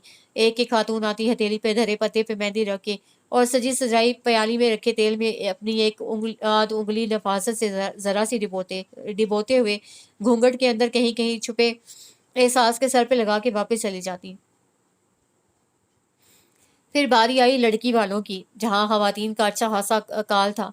गिनती की चंद आंटियों ने रस्म अदा की। एहसास की दर्जनों सहेलियां मचल मचल के स्टेज पर चढ़ने की जिद कर रही थी, लेकिन एक जबरदस्त किस्म की आंटी ने उन्हें बजोरे घूरियां काबू में कर रखा था कि लड़कियों बालियों की बारी सबसे आखिर में। चलो अब तुम आगे आओ। मामा ने उसे आगे धक्का दिया। वो बुरे बुरे मुंह बनाता ऊपर चढ़ा। वो पंजों के बल बैठते हुए उसकी फैली हुई हथेली पर गौर करने लगा, जहां गुंदी हुई हरी हरी मेहंदी का पहाड़ सा खड़ा था। थाली से चुटकी भर मेहंदी उठा के उसने इस तोदे पे जमाई और उठने लगा। एक मोटा सा उपटन का गोला उसके कान के पास आके लगा। उसने निशाना बाज को खोजना चाहा, मगर मूवी कैमरे और फ्लैश कैमरे की चकाचौंध ने आंखें चुंधिया दी। तेल तेल। 2-3 मजीद आवाजें पड़ी। वो मजीद उबतनी हमले से बचने के लिए तोहन और करहन फिर से बैठ गया। तेल में पूरा पंजा डिबो के उसने टपकती हुई उंगलियां एक हथियार की तरह उठाई। इरादा शायद उसे पूरे का पूरा भिगो देने का था। बड़े अरमान है बीबी एहसास को तेल लगवाने के। ऐसा तेल लगाऊंगा धारे पैर तक बहेंगी। इंतकामी अंदाज में सोचते उसने जरा सा और आगे खिसक के घूंघट के अंदर झांका। फाउल, बेईमानी, दुल्हन का चेहरा देखने की इजाजत नहीं। उसकी फ्रेंड्स चिल्ला उठी। वो अभी तक घूंघट के अंदर चेहरा घुसाए हुए था। ऊपर उठा तेल से चिपड़ा हाथ वैसा ही बुलंद था जैसे किसी ने फ्रीज कर दिया हो। अरे ऊज, क्या सो गए बैठे बैठे? आंटी ने आवाज लगाई। वो एक झटके से उठा, तेल से भरा हाथ कलफ लगे कुर्ते के गिरेबान से मसलता हुआ गिरेबान से बेताबी से मसलता हुआ। उसकी बेयकीन सी आंखें सख्त मतोहोश थीं और बदस्तूर रकू की हालत में बैठी पीले दुपट्टे में छुपी एहसास पे मरकूज थी। अरे जल्दी करो, हमें भी रस्म अदा करनी है। वहीं जम के रह गए। इफरा ने टोका। जल्दी से तेल लगाओ और मुंह भी मीठा कराना। मामा ने मजीद हिदायत की। वो तैश के आलम में मुड़ा, पानी से भरी आंखें जोर जोर से झपकता, एक हाथ से चेहरा छुपाता हुआ। वॉट रबिश, ये मूवी मेकर तो आंखों में घुसा चला आ रहा है। मुझसे यहाँ खड़ा नहीं हुआ जा रहा। इस कदर लाइट्स, खुद ही करें सब कुछ। मैं तो कब कब आते लहजे पर काबू पाता। वो दो छलांगे मारता स्टेज से उतरा और इर्द गिर्द के झुमगट्टे को हाथों से चीरता पल में वहां से निकल गया। इसे क्या हुआ? किसी ने पूछा था। ये ऐसा ही है, जरा सी बात पे मूड ऑफ। अब भला शादी ब्याह पे ये सब तो होता ही है। शोर शराबा, हंगामा, अफरा तफरी और रोशनियां, ये तो हर वक्त बस तोप के धाने पे बैठा रहता है। मामा ने दुहाई दी। है, यूं तो मत कहो, सुबह से देख रही हूँ किसी न किसी काम में लगा है। आखिर इंसान है, थकावट सर पे सवार हो गई होगी। चलो छोड़ो। किसी ने बात को टाला। वो लंबे लंबे जकंद भरता सारे हंगामे से दूर घर के अंदरूनी हिस्से में बढ़ता चला जा रहा था, जहाँ रोशनी थी मगर हंगामे ना थे, रौनक थी मगर चहल पहल ना थी। उसने अपने कमरे में दाखिल होकर दरवाजा धमाके से बंद किया। मैं ओज रफ़ी, याद है उस दिन आपको बता रहा था कि मोहब्बत कैसे होती है। यानी एक दफ़ा का जिक्र है। एक होता है लड़का, वो कहीं जा रहा होता है कि अचानक उससे ठोकर लगती है। तब मुझे वाकई नहीं पता था कि मोहब्बत क्या होती है, कब और कैसे होती है। लेकिन आज मैं जान गया हूँ, सब जान गया हूँ। लेकिन जानते हैं कि आज भी मेरे पास बताने के लिए उससे ज़्यादा और कुछ नहीं। एक दफ़ा का जिक्र है। एक होता है लड़का, वो कहीं जा रहा होता है कि अचानक उसे ठोकर लगती है। हाँ, मोहब्बत भी एक ठोकर ही तो है। राह चलते कब लग जाए किसे पता। अपने ही ध्यान में चलता बंदा अचानक मुंह के बल गिर जाता है। मैं भी मुंह के बल गिरा हूँ। मेरे मुंह में, आंखों में, हर तरफ रेत ही रेत भर गई है और मैं ये किरकिरा सा जायका अपनी खुश्क जुबान पर फेरता हुआ सोच रहा हूँ कि मैं अब क्यों गिरा। अब गिरना ही था तो अब क्यों? ये ठोकर पहले लग जाती, कुछ कदम पहले, जब कदमों के नीचे रेत नहीं थी, सब्जा था। काश मैं सब्जे पे गिरता। मैं क्यों ना गिरा? आखिर मैं तब सरपट ही तो भाग रहा था। हर कदम पे एक एक मंजिल फलांगता। जो मैं सोचता गया, जो मैं चाहता गया, वो वही होता रहा, होता गया, होता चला गया। मुझे एहसास से शादी नहीं करना थी और डैडी बजिद थे। उसे रास्ते से हटाने का एक ही तरीका था कि वो किसी और की हो जाए। और गाजी से मैंने बड़ी प्लानिंग के साथ रहो रस्म बढ़ाई। ये ज़रूरी नहीं था कि बात शादी तक पहुंचती, मगर बात बढ़ी, इतना आगे बढ़ी कि झट मंगनी पट ब्याह तक नौबत जा पहुंची। मैं कितना खुशबाश उसे रुखसत करने की तैयारियों में मसरूफ था कि अचानक मैं मुंह के बल गिर गया। राह चलते मुझे जोर की ठोकर लगी थी। कैसी अजीब सी ठोकर थी। जमीन आसमान घूम कर रह गए। आसपास के सारे मंजर धुंधला गए। नजर में रहा तो सिर्फ जर्द शुआओं के हाले में लिपटा वो दहकता सुलगता चेहरा, वो आंखें जो सिर्फ एक पल को उठी। और उफ, क्या हुआ था मुझे? क्या वो चेहरा पहली बार देखा था मैंने? क्या वो आंखें पहली बार मुझ पे उठी थी? मैं एक सादा कोरा दिल लिए उसके सामने बैठा था। मैंने उसी कोरे दिल के साथ उसकी हथेली पे मेहंदी लगाई थी। और शायद ये दिल ऐसा ही कोरा, इतना ही अनजान रहता अगर मैं बाकी सब की तरह घूंघट में हाथ डालकर तेल ही लगा लेता। मगर मुझे न जाने क्या सूझी कि मैंने घूंघट में छुपे उसके चेहरे को देखने की कोशिश की। अब भला मुझे क्या पता था कि पीले घूंघट की पनाह में उसका चेहरा इतने अक्स समेटे हुए होगा। लंबा सा घूंघट, उसके अंदर सर झुकाए बैठी एहसास शफी, उसी घूंघट के अंदर झांकता में उपटन की जर्दियों से फूट फूट के निकलती दहकती आछी लिपटे। न जाने उसके रुखसारों से कहाँ छुपा रखी थी। मेरा अंदर पल में भड़क उठा। लाल डोरों से सजी मतोरम थकी थकी आंखों ने एक ही नजर में अपनी सारी थकन मेरी रगों में उंडेल दी।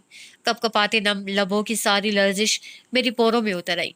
निहारा हुआ उठा। अब मेरे कोरे दिल पे एक गहरा नक्श था, एहसास शफी का। उस एहसास शफी का जो चंद घंटों बाद के बाद एहसास गाजी होने जा रही थी। उसका नक्श अब मेरे यानी ऊज रफ़ी के दिल पे नक्श हो चुका है। मैं सरपट भागते गिरा हूँ। इतनी गहरी चोट आई है, मगर किसे दिखाऊं?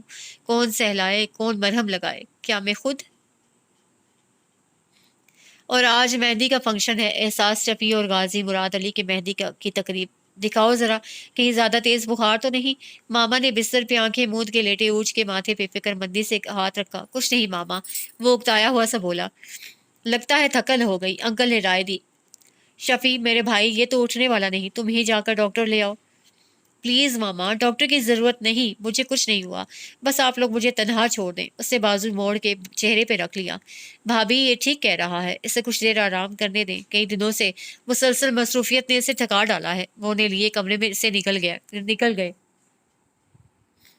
कमरा फिर से खाली होने के बाद ओज रफी ने आहिस्ता से बाजू हटाया। सुबह से कमरे में बार बार किसी न किसी की आमद जारी थी और हर आमद पे वो जिज़बिज़ होता, अपना चेहरा छुपा लेता या रुख बदल लेता। उसने नीम तारीक कमरे में अपनी वहशत ज़दा आंखें फैला फैला कर कुछ ढूंढने की कोशिश की, और चंद ही लम्हों के बाद वो कामयाब हो गया। कमरे की फिजा में हर तरफ एक ही चेहरा टिमटिमाने लगा। उसे बड़े ध्यान से उस चेहरे पे नजरें जमा ली और कान बाहर लॉन से आती ढोलक की थाप पे लगा लिए। खट खट मीठे बोलों वाले सुहाग गीत उसके समातों में जहर घोल गए। आसपास झिलमिलाता एहसास का चेहरा धुंधला होने लगा। मुझे एक झटके से उठा। तेज बुखार की वजह से एकदम उसका सर चकराया, लेकिन उसने जल्द ही खुद को संभाल लिया और साइड टेबल से अपनी बाइक की चाबियां उठाता हुआ कमरे से निकल गया।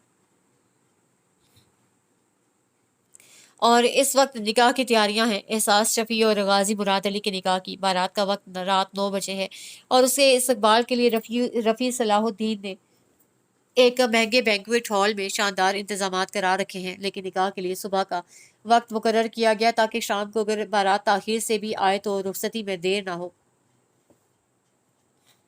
गाजी के साथ उसके वालिदैन के अलावा ताया, चचा, नाना और बहनोई भी थे। मेहमानों के लिए पुरतकल्लुफ नाश्ते का भी एहतमाम था। मेहंदी का फंक्शन रात देर तक रहता था, इसलिए घर में मौजूद मेहमानों की अक्सरियत अभी तक सो रही थी। सिर्फ चीदा चीदा बुजुर्ग निकाह के लिए मौजूद थे। नई नस्ल में से एहसास के अलावा सिर्फ ऊज रफ़ी ही जाग रहा था, बल्कि वो तो उससे भी पहले जाग चुका था। शायद सबसे पहले, या शायद वो तो सोया ही नहीं था। घर में इतना अहम वाकया होने जा रहा था, लेकिन खामोशी और सुकून का सा माहौल था। अक्सर कमरे बंद थे। लॉन में रात होने वाले हंगामे के असरात बाकी थे। मेहंदी के बिखरे थाल, फूलों की पत्तियां, मोतिये के गजरे, लॉन के दूसरी तरफ खाने के बाकियात, एक तरफ कितार दर कितार ऊपर तले रखी कुर्सियां। एहसास रत जगह से मोहतरम आंखें जबरदस्ती खोले, धड़ धड़ करते दिल के साथ अपने कमरे में तनहा थी। हॉल कमरे में गाजी और उसके घर वालों के अलावा डैडी, अंकल और मामा मौजूद थे। एहसास की बड़ी मुमानी खाला और खालू भी मौजूद थे। ओज निकाह हुआ को बुलाने के लिए जा चुका था। मामा के इशारे पे मुलाजमा ने नाश्ते के लवाजमात टेबल पे चुन दिए। हलवा पूरी, पराठे, निहारी, कुलचे, आमलेट, उबले अंडे, कश्मीरी चाय और बाकर खानियां भाप उड़ा रहे थे। लीजिए भाई साहब, आप तो तकल्लुफ कर रहे हैं, अंकल ने गाजी के वालिद को कहा, जो किन अखियों से अपनी बेगम को टिटोलती नजरों से देख रहे थे। बात यह है कि हम निकाह से पहले कुछ मामलात क्लियर कर लेना चाहते हैं। आखिरकार उन्होंने खंखारते हुए बात का आगाज किया। अगरचे अल्फाज आम से थे, लेकिन अंदाज हद से ज्यादा गैर मामूली, जिससे सभी को चौंका के रख दिया। गाजी के साथ आए उसके ताया और मामू वगैरह अलबत्ता सारे मामले से बेनियाज नाश्ता उड़ा रहे थे। जी कहिए, ऐसा कौन सा मामला है जिसे इस वक्त क्लियर करने की जरूरत आन पड़ी? आखिरकार डैडी ने खुश्क लहजे में पूछने में पहल की। अंकल तो गुमसुम बैठे रह गए। उन्होंने गाजी की वालदा के चेहरे पे न जाने ऐसा क्या पढ़ लिया था कि खौफजदा हो गए। और ये शादी की तकरीब थी, एहसास शफी और ओज रफ़ी की शादी की तकरीब। एक ही घर से बारात निकली और उसी घर से बनी सवरी दुल्हन निकली। एक खूबसूरत से मैरिज हॉल में ये खूबसूरत जोड़ा उन खूबसूरत सातों को यादगार बना रहा है। اور اب کچھ دیر بعد یہی دلہن اسی دلہا کے ساتھ اسی گھر میں رخصت ہو کر چلی جائے گی جہاں سے یہ آئے تھے۔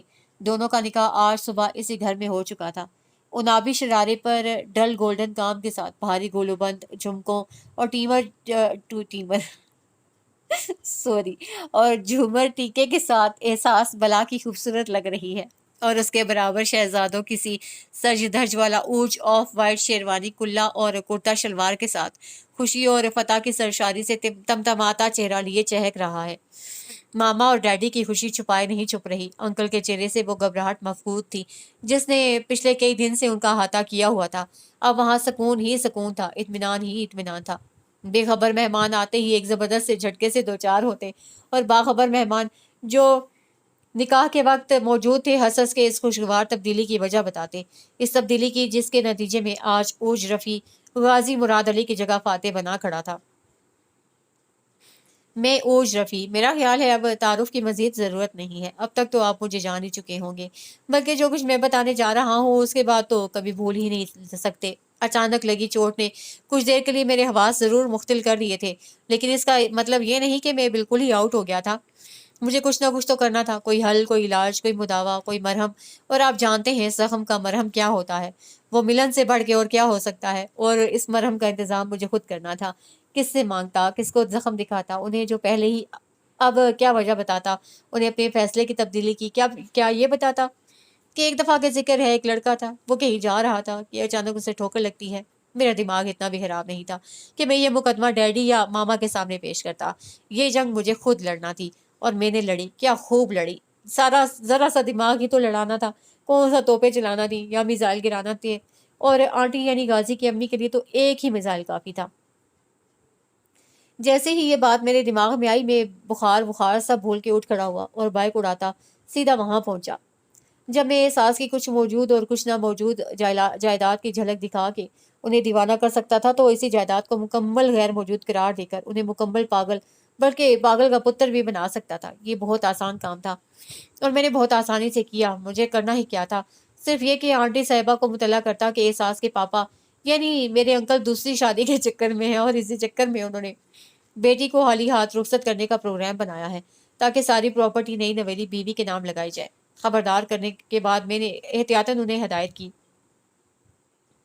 اور آنٹی پلیز اس بات کی ہوا بھی انہیں نہیں لگنا چاہیے کہ آپ میری وجہ سے سب جان چکی ہیں، اور احساس کی پراپرٹی کی آپ کو سب خبر ہے۔ بس آپ انجان بن کے ان سے مطالبہ کریں کہ وہ اپنی فیکٹری، بنگلہ اور کچھ زمین وغیرہ سب احساس کے نام کر دیں۔ میں جانتا ہوں آپ کو کوئی لالچ نہیں، لیکن احساس اس بیچاری کا کیا ہوگا، اس کا حق غضب ہو رہا ہے، آپ ہی اس کی مدد کریں۔ یہ ٹھیک ہے، یہ مطالبہ کرتے ہوئے آپ کو برا ضرور لگے گا، لیکن اس میں آپ کی ہونے والی بہو کا فائدہ ہے، اور آنٹی کی بلا سے احساس کا فائدہ ہو یا کباڑا، انہیں تو گھر آتی دولت واپس پلٹتی نظر آ رہی تھی۔ فوراً بوکھلا کے وہاں دوڑی اور چھوٹے ہی نکاح سے پہلے جائیداد کی منتقلی کے کاغذات تیار کروانے کی شرط عائد کر دی۔ انکل تو ہکا بکا رہ گئے، تقریباً سبھی لوگ لان تان کرنے لگے، اور اس سے پہلے کہ آنٹی شرمندہ ہو کے فی الوقت اس مطالبے سے دستبرداری کا فیصلہ کرتی، میرا ڈیڈی کا جلال کروٹ لے کر بیدار ہو گیا، اور پہلی بار ڈیڈی کا غصہ مجھے پیارا لگا۔ وہ گرج رہے تھے، میں چہک رہا تھا۔ وہ مہمانوں کی بے عزتی کر کے انہیں فوراً گھر سے نکل جانے کا حکم دے رہے تھے، اور میں لڈیاں ڈال رہا تھا۔ لڈی ہے جما لو پاؤ، لڈی ہے جما لو بھی جما لو۔ میری لڈی کو بریک لگ گئے جب اچانک ڈیڈی نے مجھے پٹخ کے صوفے پہ پھینکا۔ مولانا صاحب آپ نے کہا پڑھائیے، اور ہاں آپ لوگ چوہارے کھا کے جائیے گا۔ انہوں نے غازی کے والدین کے پیچھے آواز لگائی، مگر شاید انہیں چوہاروں سے خاص رغبت نہ تھی، اس لیے تن پن کرتے باہر نکل گئے۔ میں نے البتہ اس دن خوب چوہارے اور مکھانے کھائے۔ اس دن یعنی کل صبح، جی ہاں رات کے 2 بج چکے ہیں، اگلا دن شروع ہو چکا ہے۔ اب میری نکاح کی تاریخ کل کا قصہ ہے۔ اب مجھے اجازت ہے، مجھے اندر جانا ہے، یعنی اپنے کمرے میں۔ سارا گھر مجھے ڈھونڈ رہا ہوگا کہ دلہے میاں کہاں فرار ہو گئے۔ اگرچہ مجھے بھی کم جلدی نہیں تھی احساس سے ملنے کی، مگر کیا کروں، پیٹ کا بوجھ بھی تو ہلکا کرنا تھا نا۔ اسی لیے اسٹڈی میں چھپ کر ڈائری لکھنے لگا۔ اب اندر کی بات اگل دی، اب میں چلا، ابھی اسے بھی تو وہ کہانی سنانا ہے۔ ایک دفعہ کا ذکر ہے، ایک تھا لڑکا، ایک دن وہ جا رہا ہوتا ہے کہ اچانک اسے ٹھوکر لگتی ہے۔